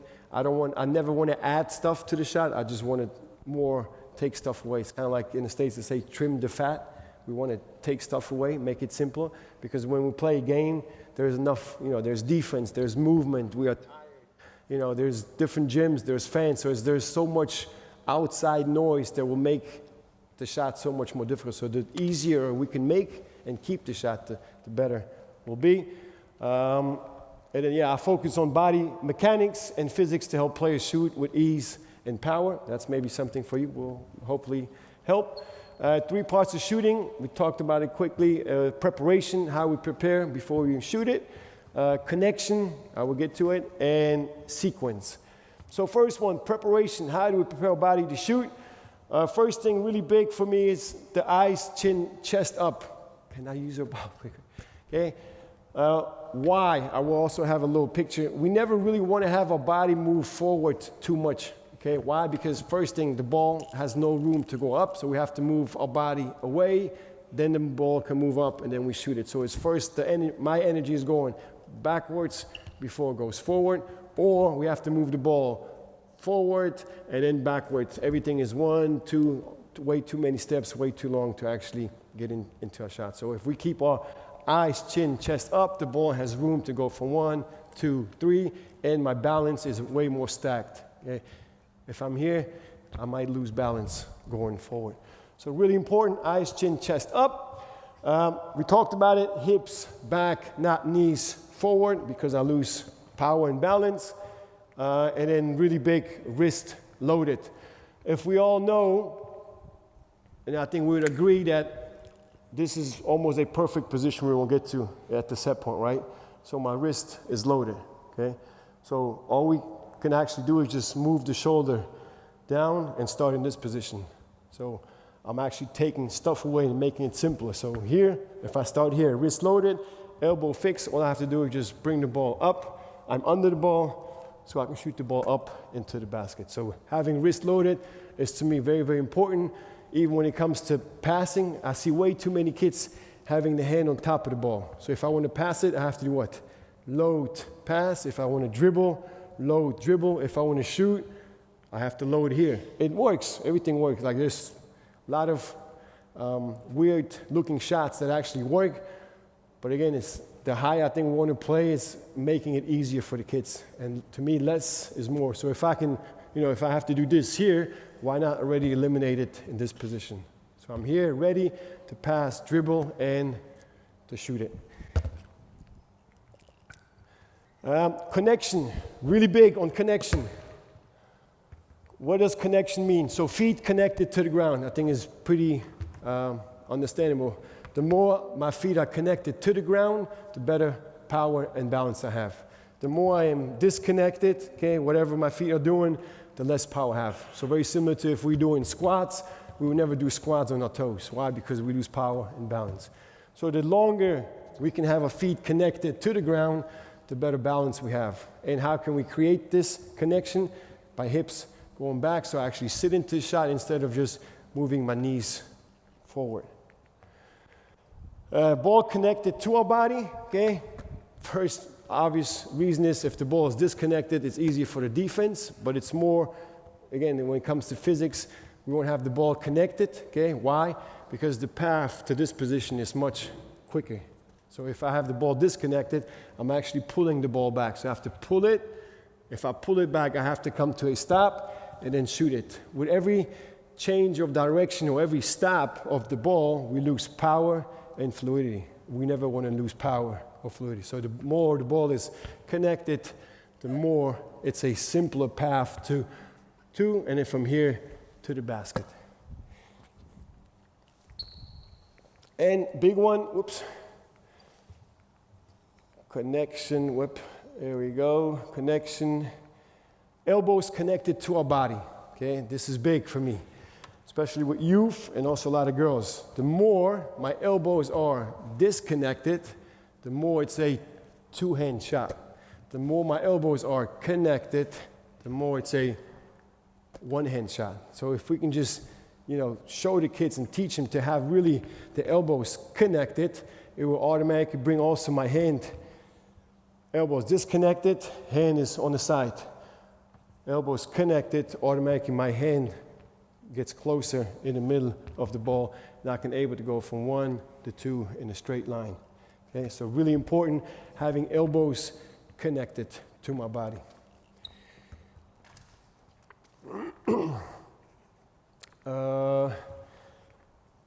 Sequence. So what is sequence? Sequence is just pretty much how we shoot the basketball. So we have position 1, position 2, and then the release, position 3. I will get with some more information on the sequence in a bit. So this is, talked about position 1, position 2, position 3. My 4 must-haves in shooting is balance and powerful base. Again, I think how we start the shot is usually how we finish. So there's, I would say, never enough time to really work on balance. So how can we work on balance? So it's very simple to me. You gotta put the player in motion and off balance for him to find balance. Okay? So it's always with some kind of movement, and I will show some ways how I work on balance. Ball and body connected, okay? Talked about it. And get your body under the ball, because the ball has to go up into the basket, so we have to be able to get under it. And fluid and repeatable motion, okay? The more fluid the shot is, the less power we're actually gonna lose. And repeatable equals also a simple motion. Again, we talked about it. There's so much going on during the game, so if we keep the shot repeatable, and that's usually the first thing I look at players, how easy can he shoot? Is the shot repeatable, or is the shot always, taking too long and always looks a little different? So if it's repeatable, I think we can work with that player. Balance and power. It cut off, but this is what I have from Brandon Payne. He's Steph Curry's shooting coach. I'm not saying I know him, but we've been in touch. Fortunate for me, because he was kind enough to write back.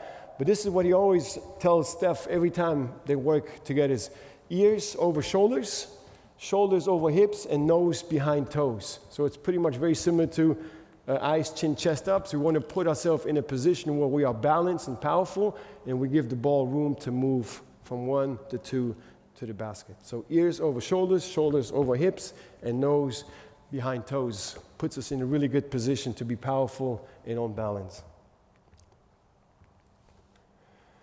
Okay, with the image pretty clear to see. This is, from ROBO, eyes, chin, chest up. We want to send the body weight down and then up, okay? Because that's how we can create the most energy. We create the energy from the ground, so the more energy we can send down, the more we actually get up. I've seen this. Give your ball room to move 2 ways. We don't want to move the ball out, then back, or have our body moving backwards before we actually shoot the ball forward, okay? Very easy to balance the stick when it's straight. When it's falling off, it's very difficult. Ball and body connected. Pretty clear. Elbows connected, I showed you guys. And feet connected.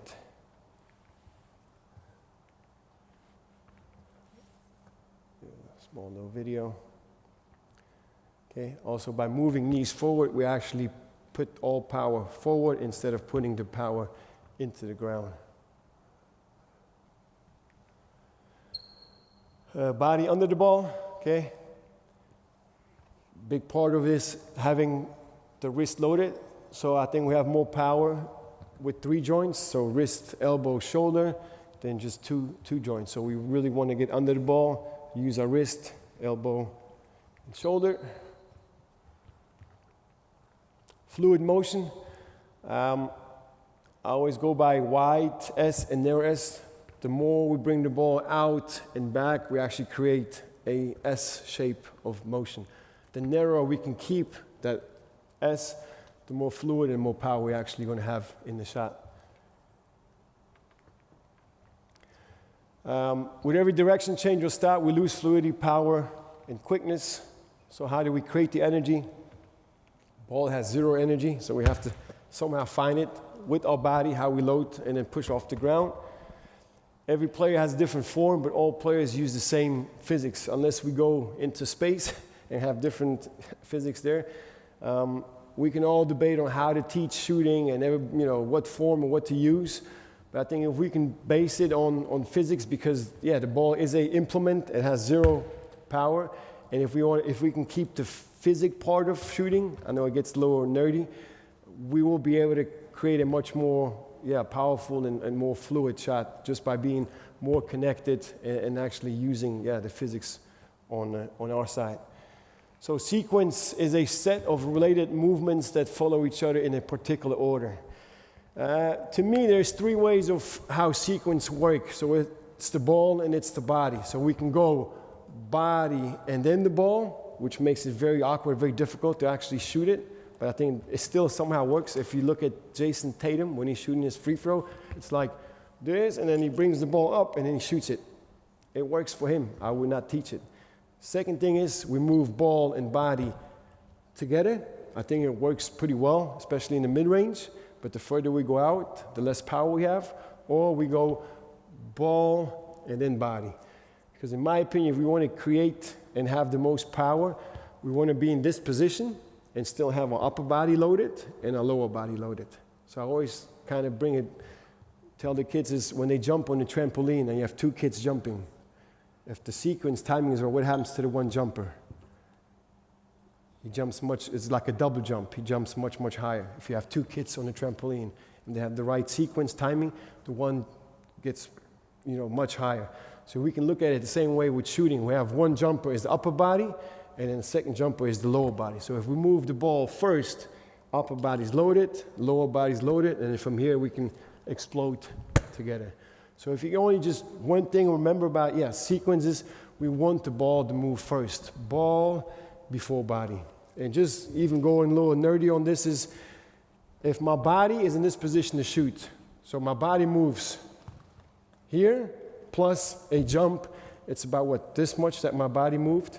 So from here to here, plus a jump. But if you look at the ball from here to here, I think the distance is body, and then this is the distance of the ball. So if we really want to get in this position and have everything loaded, the ball has to move first because the distance the ball has to travel is 3 times longer.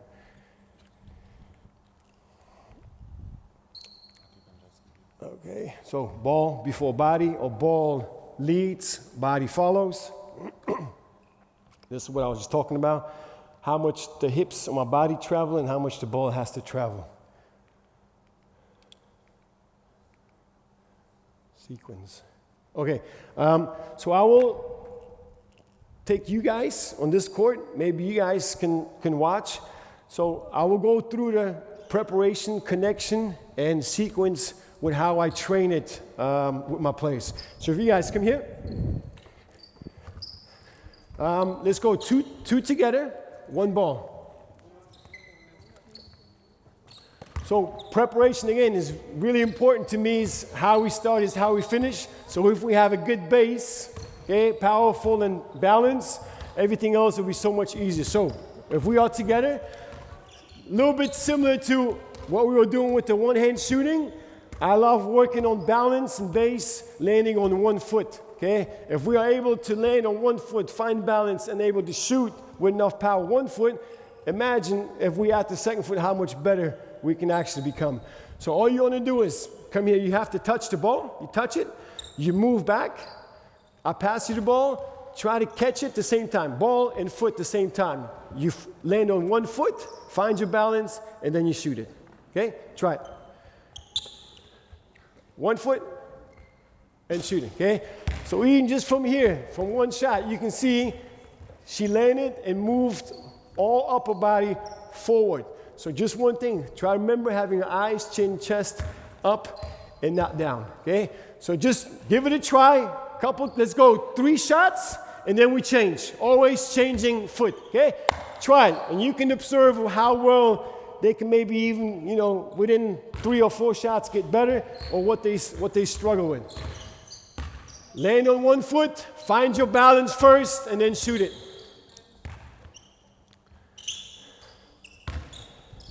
And watch their feet if they land on their toes or if they have their whole foot down, meaning connected, or if they are disconnected.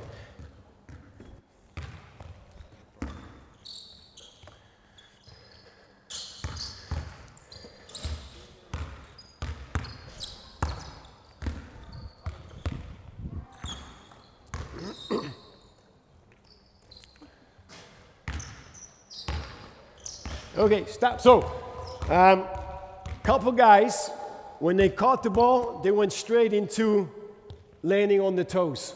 Obviously, it works. I get it. It works. But it makes you so much harder to actually fight for balance. So even here, I would just tell them, whenever you catch it, just for a split second, make sure your whole foot is down, and then you shoot it. Okay? Just a little cue. Catch it, whole foot down, and then you shoot it. Okay? How can we make this a little bit more challenging? Again, if I touch the ball and I move back, okay, I get it, okay, get it, find my balance. Now I add defender. So whenever you're going to see me dropping my second foot down, then you come out and I have to shoot it. You want to try it?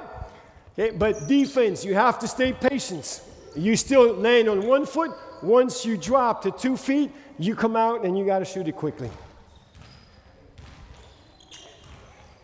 There we go. Nice. Let's go. If you miss 2 in a row, then you change. If you miss 2 in a row, you change. Go, go. Keep shooting. Keep shooting. Nice.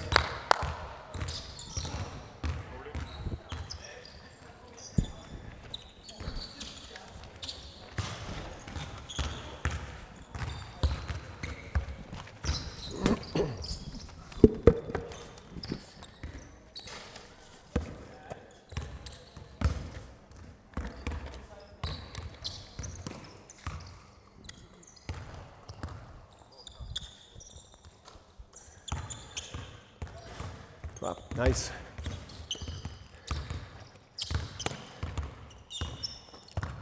Drop and shoot it. There we go. Nice shot.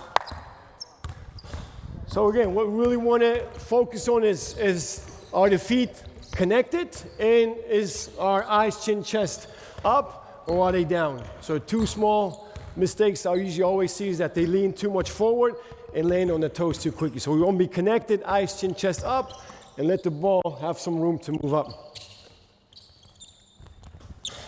Okay, so, and now from here, again, it's up to you coaches. I can still then catch the ball here, okay? Maybe have a big jump to the side, maybe jump backwards. Always add some kind of jumping to it, okay? Or, let's go defense. You have to touch the semicircle, okay? Ready to go out. You have to get 2 jumps. So you really have to challenge yourself, okay? This is easy, this is much harder. On the second jump, so this is 1. On the second jump, when I land, you come and close out. So it's really important how quickly can you find your balance by being, pressure from the defender, try to contest yours. 1 jump, and then once she lands on the second one, you come out, okay? Try it. 1, and out. Really find your balance. And you can jump to the left, forward, backward, always challenge your jumps. Make it challenging. 1,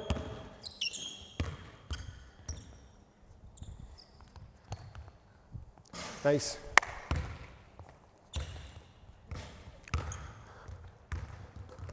There we go. Nice. Try to make the jumps a little higher. Okay, challenge yourself with the jumps. Really get yourself off balance. That's still too easy. That's too easy, okay? Try to jump further and higher.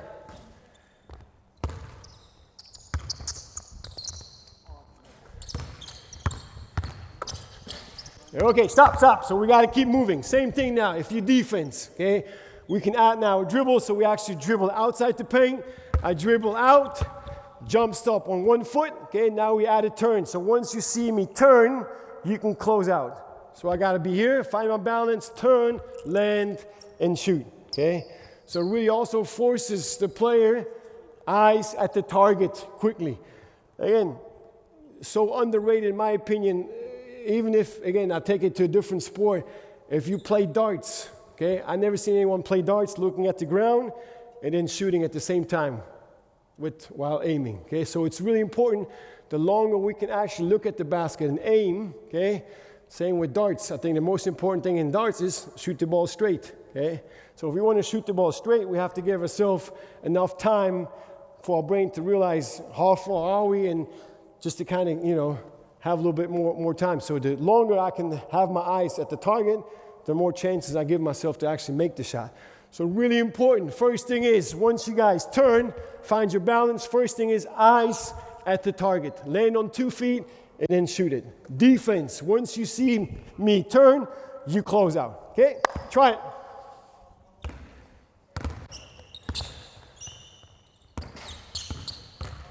You got to try to shoot it quicker, man. Try to shoot it quicker, faster. Just pass it. Pass it to the basket. 1 foot, turn, and shoot it. Nice. Good shot.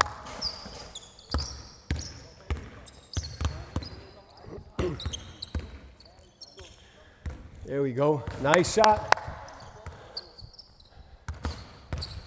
Wait, what? Correcting? When I see the mistake, maybe 3-4 times the same mistake, okay? And then it depends on what kind of mistake is it. Is it something that we work on now, which is actually the preparation, the base, and maybe the eyes, or is it? For example, a player is shooting and he turns the wrist. I would not focus on it. I think it's humanly impossible to work on preparation, turning eyes, and plus telling them, well, your hand is like this, and you have to. You're human. I think the more we give them, the less they can remember. I think if you keep your teaching points to maybe 2, maximum 3 per each drill, I think that's plenty enough. And if you see that problem, then create a drill of how you address that. But I would then really focus on that one thing that you want to change. If we give the players, do this and balance and eyes and hands, it's impossible to remember. Yes. Turns. Yes, it's more this. Exactly. Good question. Again, by maybe visualizing, be like, does a giraffe look like this, or is it more like this? And then even there, I think slowing it down. Maybe after practice, be like, hey. And even what works is sometimes the players don't even know that they're doing it. Record it and show them, like, do you see what you're doing with your hand?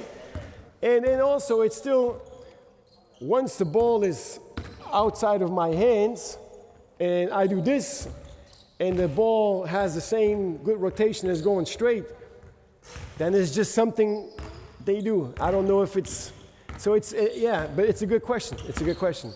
But once the ball leaves my hands, I'm out of control of what I do after.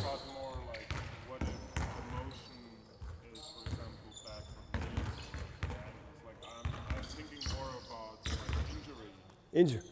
Like motions which can cause injuries in a lot of Yes. Well, that's maybe a good question if you have like a trainer or physiotherapist. I haven't studied that, but that's a very legit question of, injury prevention for sure. But I'm maybe the wrong guy to. This will not cause like much more of an injury. But Yes. Again, you have to look at the results. You can have a player who shoots like this and still be able to shoot straight and make the shots. So it's all, result depending, but it's right, yeah. But I think what can really help is just show them, and ask the players, do you realize that you're actually doing this? Well, oh, no, I don't. And then maybe they can fix it immediately. All right, so next one. So we had preparation. How we start is how we finish. Another one is really important of having the wrist loaded. So all I can do is really focus on one thing, is having my wrist loaded, so my fingers pointing up. One of my good friends, when he works with kids, he always puts a smiley face on the hand and tells the kids, show the smiley face to the ball, okay? So if I do this, automatically my wrist has to be loaded. So all I'm going to do is just catch here and then shoot it. Just really work on one thing of having the wrist loaded. So you can try it a few times, and again, from here, you can make it obviously a little bit more challenging by whenever you pass it, then you close out. But really work on one thing where we really want to have a wrist loaded, so fingers going up, preparation, I'm ready, I just catch it, and then I shoot it, okay? Try it, catch and shoot it. Again, very simple. What we can do to make it even more harder is just add some motion. Just move, okay? That's what we have in the game. So add some motion, wrist loaded, catch, and shoot it. You can go closer, yeah. Got to show your hand, though. Show your hand. Show your hand. Catch and shoot it. Nice. Show your hand. You got to show your hand. You only have one thing to do. Just show your hands, okay? Show your hand.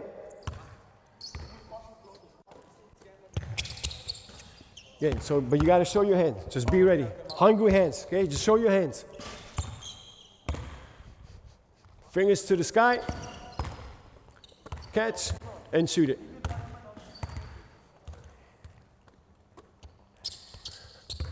Nice. Okay, so next one, maybe you've seen this drill before. It's called the roll-up drill from ROBO. All you're going to do is put the ball on your shooting side, and all you're going to do is just roll the ball up. So if you want to, from this side, all I'm going to do is roll the ball up, and it will automatically load my wrist here. Okay, so I'm rolling, loading, pushing to 2, and then shooting, okay? So you can start slower. You go here, roll, load, push, and then shoot, okay? Then the goal, when it comes to, again, sequence, is we do not want to stop the ball. So it has to be all in one quick motion or sequence. So once you roll the ball, do not stop it. But also, first goal is to have your wrist loaded. So you roll it, wrist load it, and then keep the ball in motion, okay? Try it. Try not stopping the ball, okay? So once you start rolling it, you just pass it to the basket. There we go. And again here, we look for eyes, chin, chest up. We don't want to lean too much forward. We want to give room for the ball to move up. We roll it, and then we shoot it. All in one motion. Do not stop the ball, but make sure you load your wrist. Load your wrist and shoot it. There we go. Okay, stop. And again, what can we do to make it more difficult, challenging? We just add a defender. You're here. Once you see her actually roll the ball up, you close out. That's maybe the easy way, or you have to react to her. So if she comes out, you have to roll it and shoot it quickly. So one easier and then one harder way. Okay, try it. So you start. Nice. And then next time, she starts. Okay, try it. Let it fly. Roll it and shoot. There we go. That's a nice shot. Nice shot. Always change position though. Don't shoot from the same spot. There we go. Good shot.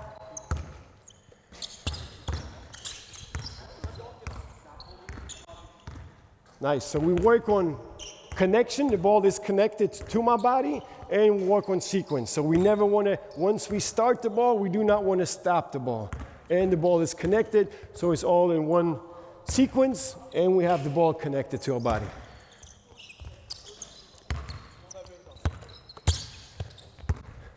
Okay, so preparation. How do we prepare our body to shoot? Okay, obviously we want to have our hips going back, feet on the ground, better base, more balance, wrist loaded. Very important to me. Connection, ball connected to our body. So how can we work on connection? For me, it's simple. I always then just disconnect the ball, okay? We can be prepared in a way of that my hand is in the middle of the ball is disconnected. All I'm going to do is just drop and connect the ball, okay?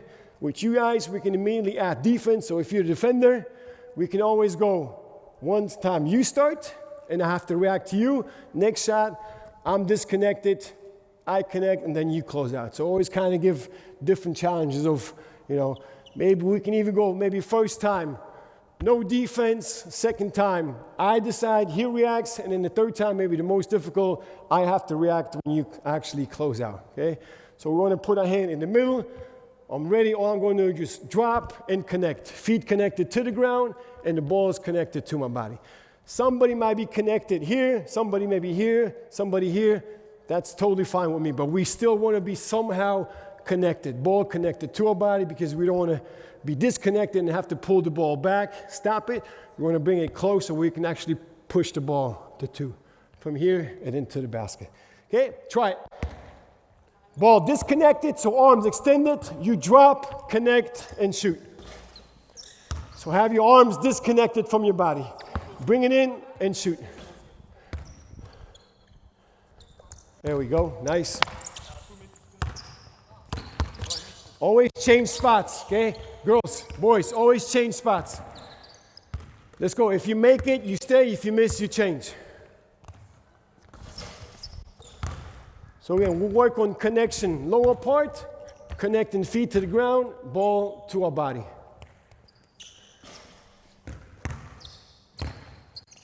Nice shot.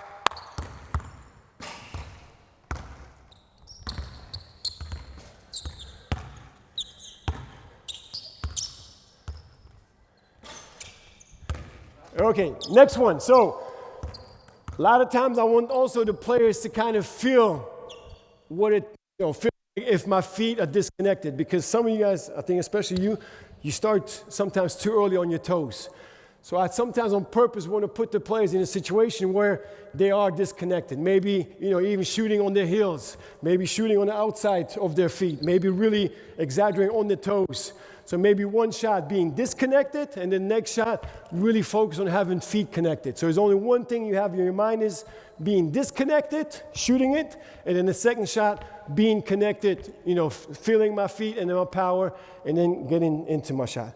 So we can, go a little faster here, work lower body disconnected. Same, last thing we want to have connected is our elbows. So how can we work on connection? We're going to have our elbows go up, maybe feet disconnected, connect, and then shoot. One thing I always want from the players, at least to feel it when they connect the elbows touch the hips. If we touch the hips, we're always going to know we're always going to be in the same spot. If we just tell them to connect, sometimes it's going to just here, maybe sometimes here, maybe here. If we really touch and shoot, we're always going to put the players in a very similar position of being connected and being able to shoot with one hand. Okay? So just try it, being disconnected with the feet, elbows out, connect, and then shoot. Okay? Try it.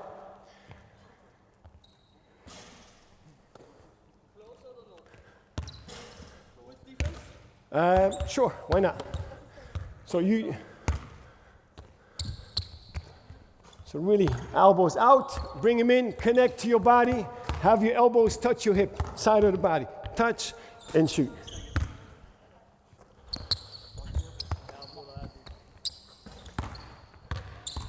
So really try to have your elbows really go out and bring them in. Have your elbows touch your side of the hip. And in, nice, nice.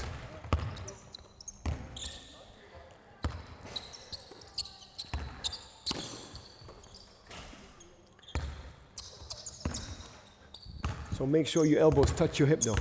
There, make them touch. Just see how it feels, just see how it feels. Touch and shoot. Okay, so on to the last one. Hold the ball, please. Sequence. So connection, really important. Ball connected to our body, feet connected to the ground, and elbows connected also to our body. Okay? Sequence. So we talked about it. If you can just remember one thing, ball needs to move before our body. I think it's very good. Second thing is I like to show this with the ball. Let's say if this is my force for my body moving up, okay, and I need to put my force into the ball, but I put it at the wrong time. You can try this. So if I bounce the ball and the ball is going down, and I try to put my force into the ball, not much happens, okay? But if I have the right sequence and I actually attach my force to the ball when the ball is going up, okay, this is what happens. Same force, but just I attach the force to the ball when it's going up. And this is why when Steph Curry's shooting threes looks so effortless, because this is his sequence. It looks very easy, okay? So how can we train this? Very simple. You can all get a ball. All you're going to do is just drop the ball, okay? Pick it up and do not stop it. So it's preparation. I drop it. I grab it and I shoot it, okay? Different spot. Maybe a little higher. Grab it and shoot it. The only goal is not to stop the ball. So just drop it, pick it up, and shoot it without stopping it, okay? Try it. Just one goal. Don't stop the ball. And you can add defense. Nice. Always can add defense. One goal. Do not stop the ball. Pick it up and shoot it. Do not stop it. Nice. This is especially good for you, big guy. Okay, once you catch it, let it fly. Don't stop the ball.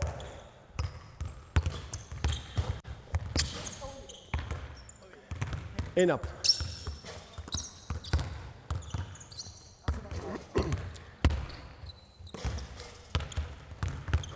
And up. Nice. So, how can we make this even better?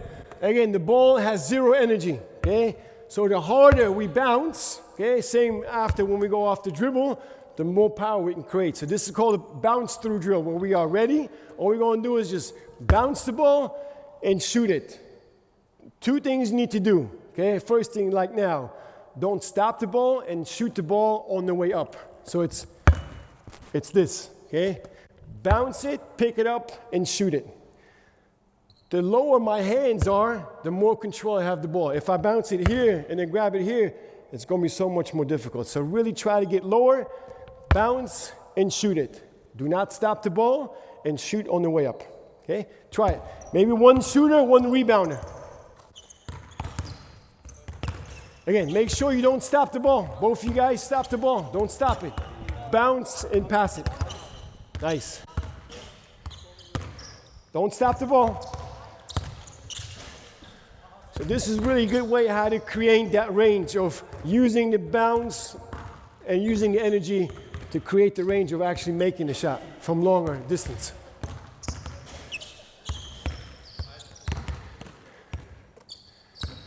And the harder we bounce, the more energy we have.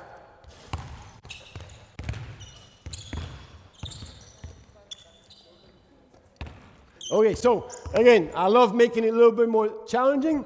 So now you bounce, okay, and you go around your waist. So work on preparation, quick hands. So you go bounce, around the waist, bounce, and then you shoot it. Always making sure that the ball and feet hit the same time, okay?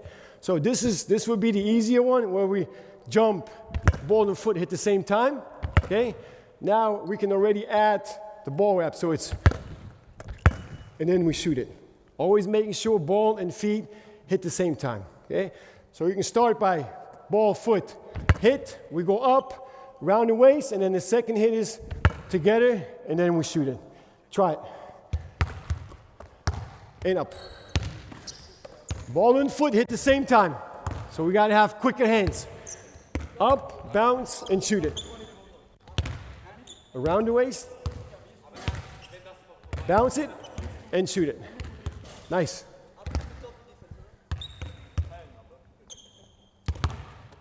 Bounce, and up.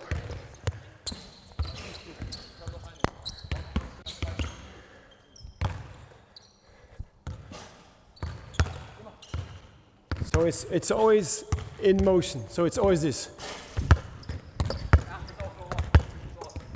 It's always your foot and the ball hit the same time and then go up. Hit and shoot it. And make sure, again, obviously once they get comfortable with this, most of these players always have their eyes where? Eyes looking down. So even more challenges, make sure your eyes always at the target. We know where the ball is going to be. The ball is here, here, here, and then shoot. And obviously the more we can add to it, okay, the more we are challenging the players. Also in way of making sure the eyes are always at the target, hands ready, and then getting into a shot quickly.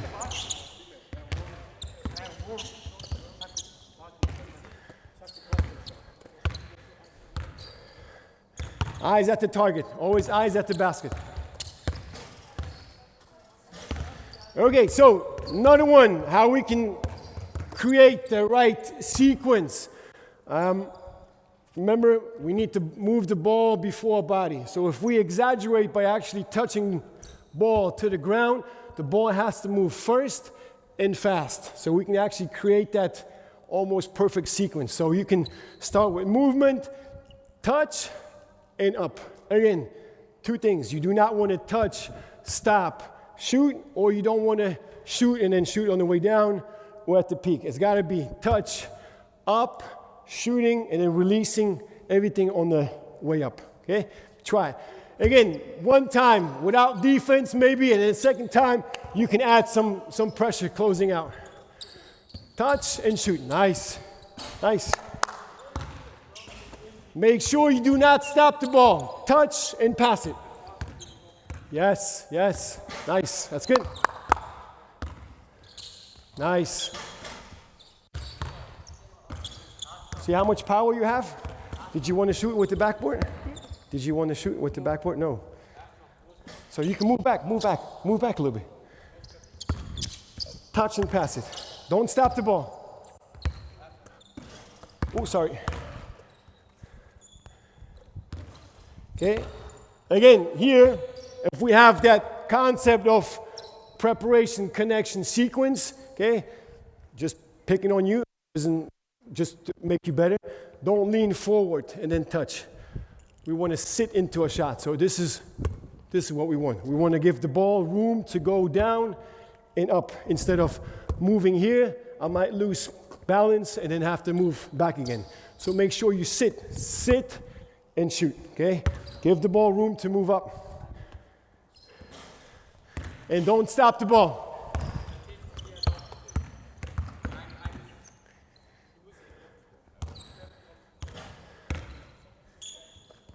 Nice.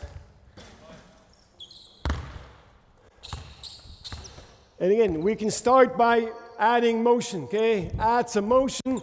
Maybe if you play defense against me, once you come out, then I have to get to a stop, touch, and shoot, okay?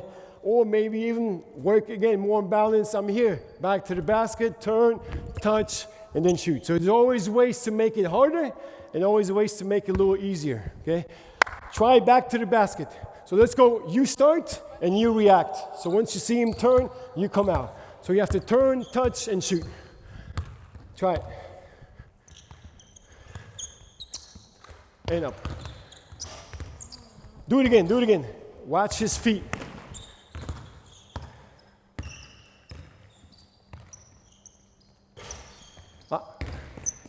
Much better. First one was all toes. Second one, he got a little bit more connected. Nice job.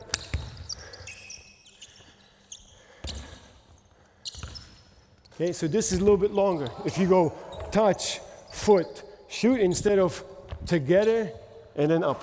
So make sure ball and foot together and then you shoot it. It's much faster. Go together, 2 feet together. Drop. Nice. Try to get even lower so it's not a dribble, but it's touch. You touch and then you shoot it.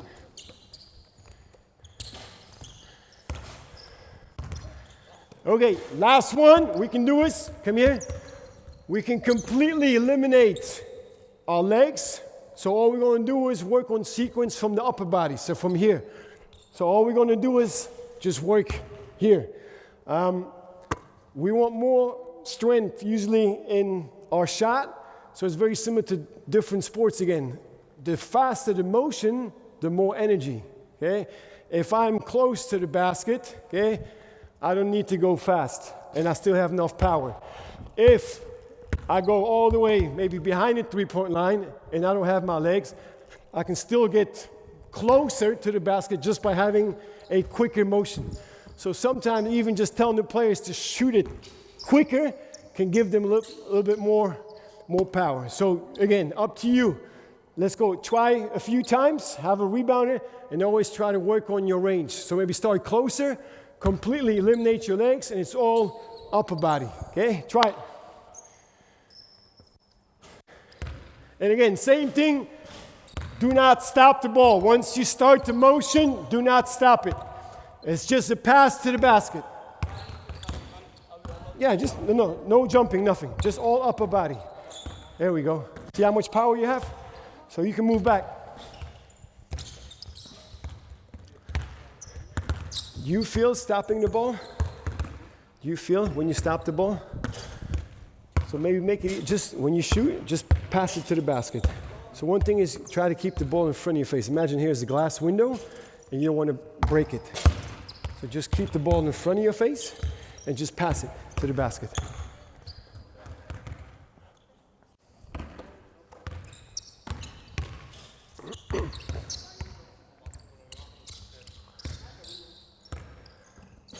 A little faster. You can go a little faster.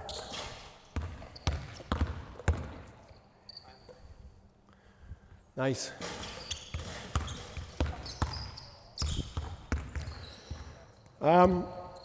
Any questions? I think officially we have about maybe 8 more minutes. So if we have some questions, some discussions, we can go at it. Guys, if you want to come here, maybe sit down. Oh, I'm good, thank you. Yes. Better to have them static and shoot from a static position, or to have them step into the shot? That's a very good question. And question to you is, when you play basketball, are you static or are you in motion? Most of the time, Yes, but if you want to introduce something, I would maybe start static. Okay, maybe start static and then quickly, in my opinion, go into some kind of motion. Because again, that's what we have in a game.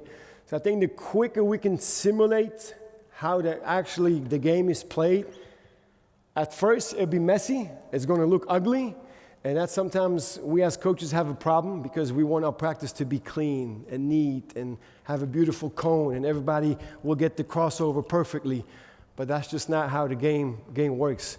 This is a super cool quote I have from a good friend, Yorick. He always uses this.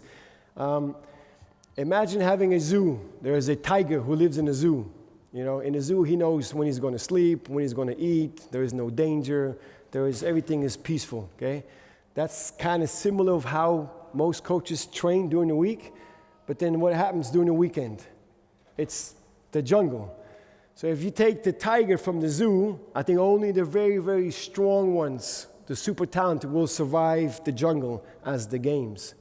But I think the more maybe we can train in the jungle where it's messy and it is challenging and, you know, it's not easy and they are making mistakes.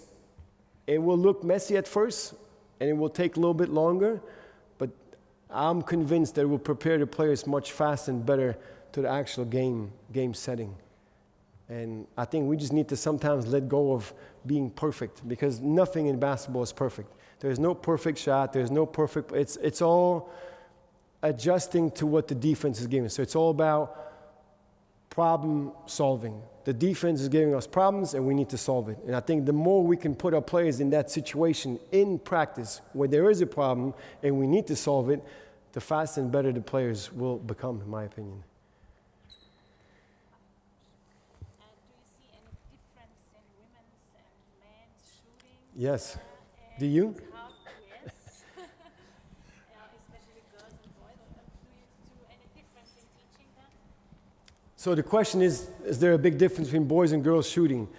I would say yes, and you would probably agree. Probably mostly because of the power, maybe. And I think the girls have a little bit more power shooting from the chest up. So they sometimes bring it up, stop it, and then shoot it from here. But I think it's also a habit. I would even argue that maybe the girls at this age, 12, 13, now should be maybe even stronger than some of the boys. So I think it's more if we can get them to actually, what I was showing before with the one-hand passing, if we get them to understand that this is how we want to play is dribble one hand, pass one hand, and shoot one hand, it's going to be also then easier to really then fix, let's say, the power in shooting. Because there are so many ways I think I can help the players with the sequence with power.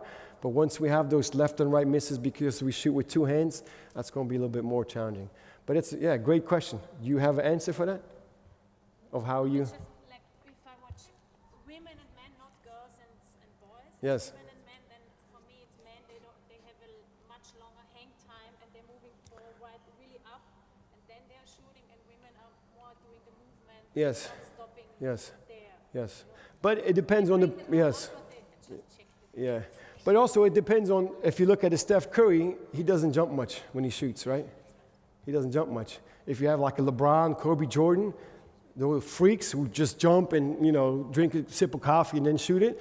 But that's not usually what we have as players. So again, I think if we can somehow use that analogy of just passing the ball to the basket and keeping that motion simple and getting the players to understand that we want to, you know, pass and shoot with one hand and not really practice the two-hand passes, it'll be so much easier. And especially from the very beginning, if they are able to pass it one hand and pass it, you know, straight, and then we can just, let's say if you're passing and I just give you different targets and you can pass it always to the target, then I'm sure you're also going to be able to shoot the ball straight and hit the target by shooting with one hand. Yes, of course. I really had to think about the thing that you said. Wait. Bringing Oh, sorry. I had to think about the question, bringing the ball up first and then moving. I agree, but does it work with children, with little children as well? Good question. And that's why I think this drill where they have to touch the ground and then shoot it will automatically put them in their, let's say, technique, what they're going to be using, if that makes sense. I think it's... I know the drill, and I Yeah. did a lot actually, or I did it myself. Yeah. But I have the impression if you bring up the ball, like kids, they tend to stand up like really straight and they don't have any power anymore to jump then.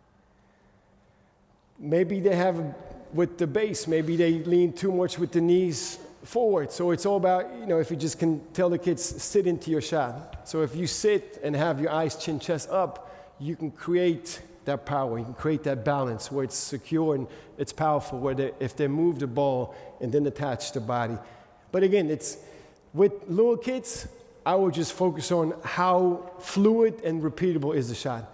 If they can even shoot with two hands and, you know, it's an easy, fluid-looking shot, I wouldn't worry too much. And then obviously with age, you can do something, but for the little kids, I would lower the baskets, smaller balls, and then look if the shot is easy and repeatable.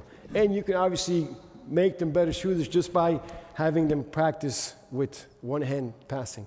I almost every practice do a lot of just dribbling and passing, catching one hand, and then playing some kind of tag games, and just get them used to actually using one hand when it comes to passing and shooting, and then same, yeah, when it comes to the shot.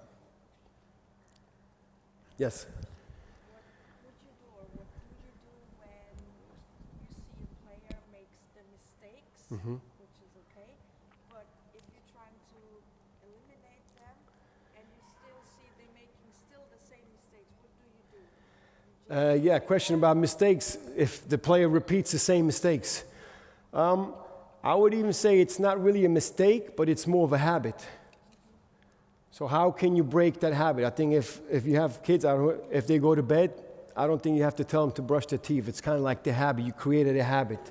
Obviously, the quicker we can create the good habits with the little kids, in my opinion, with the one-hand passes, the easier everything will be when they get older. But there's a lot of ways how to break that habit. First, I think, is show them on a video. Like, sometimes the kids don't even know that they're doing the certain habit or mistake. And then something that really helps is to slow it down. I think even if you look at kids, if, you know, let's say I'm your teacher and I give you to read a paragraph and you read it one time very fast, how many words do you remember? Not that many. But if you go sentence by sentence, maybe with dictionary, and then look at it, you give your brain more time to actually learn it. So it's same with, if we want to adjust or break a habit, I think if we slow it down a little bit more, you know, maybe like the 1, 2, 3, or whatever habit it is, if you can slow it down, it gives the player or the student more time to actually feel it. I think once the player can feel it, they can change it. If they don't really feel it or see it, it's going to be very, very difficult. So slow it down, show them, and make the player feel maybe the mistakes or feel it what it feels like to be correct. There's an online question, probably the last one. The question is, how much time do you spend per practice on shooting? Good question, and I don't have the answer, to be honest. But even last year with the under-12 team that I had, I would go 10, 15 minutes probably, twice a week. Same what we're doing today, just with the passing and some competition. Shooting is very important. I think we all agree that it's maybe the most important skill when it comes to basketball. We all want to make threes and make shots. But then if you talk to the coaches, to the head coaches, they never really have time for shooting. So it's like, it's a combination of, I think, the whole culture of, talking to the head coach, to the assistant coach, whoever's running that team, is like, listen, what do we want? We want to really become better at shooting, then obviously we need to shoot more. I don't have a number of reps or time, but I think you guys would agree, the more we actually spend time on shooting, the better we'll become. But then there's also a big difference on how we train shooting. I remember when I was a player and we did shooting, it was all without a decision, without being contested, without being any challenge. It was just like, make 10 or make 3 in a row, and you went to the spot and you were getting shots up. Again, it's not bad, but how is it related to the actual game? Like I can make, out of 50 shots, maybe make 45 shots, which is a very high percentage. But how come when I play, I don't even make half of those shots? What is happening? Or like, you look at Steph Curry, I think he made 115 threes in a row, same spot. Well, how come you can't make 115 shots in a row in a game? It's just so much different. So I think the more we can actually put the players in a game-like situation where there is a challenge, where there is a contest, where there's a decision to make, the better they will become. If we just train them just to kind of, get some shots up, I think, again, it's like the zoo analogy. Only the really good ones, the really super talented, will be able to make shots. But we obviously won't make everybody want to be able to make shots. So I think the more we actually put those players in that environment of being challenged, and it's going to look messy at first, but the progress after weeks or months is going to be so much higher and faster than just shooting without any really constraint or decision or challenge.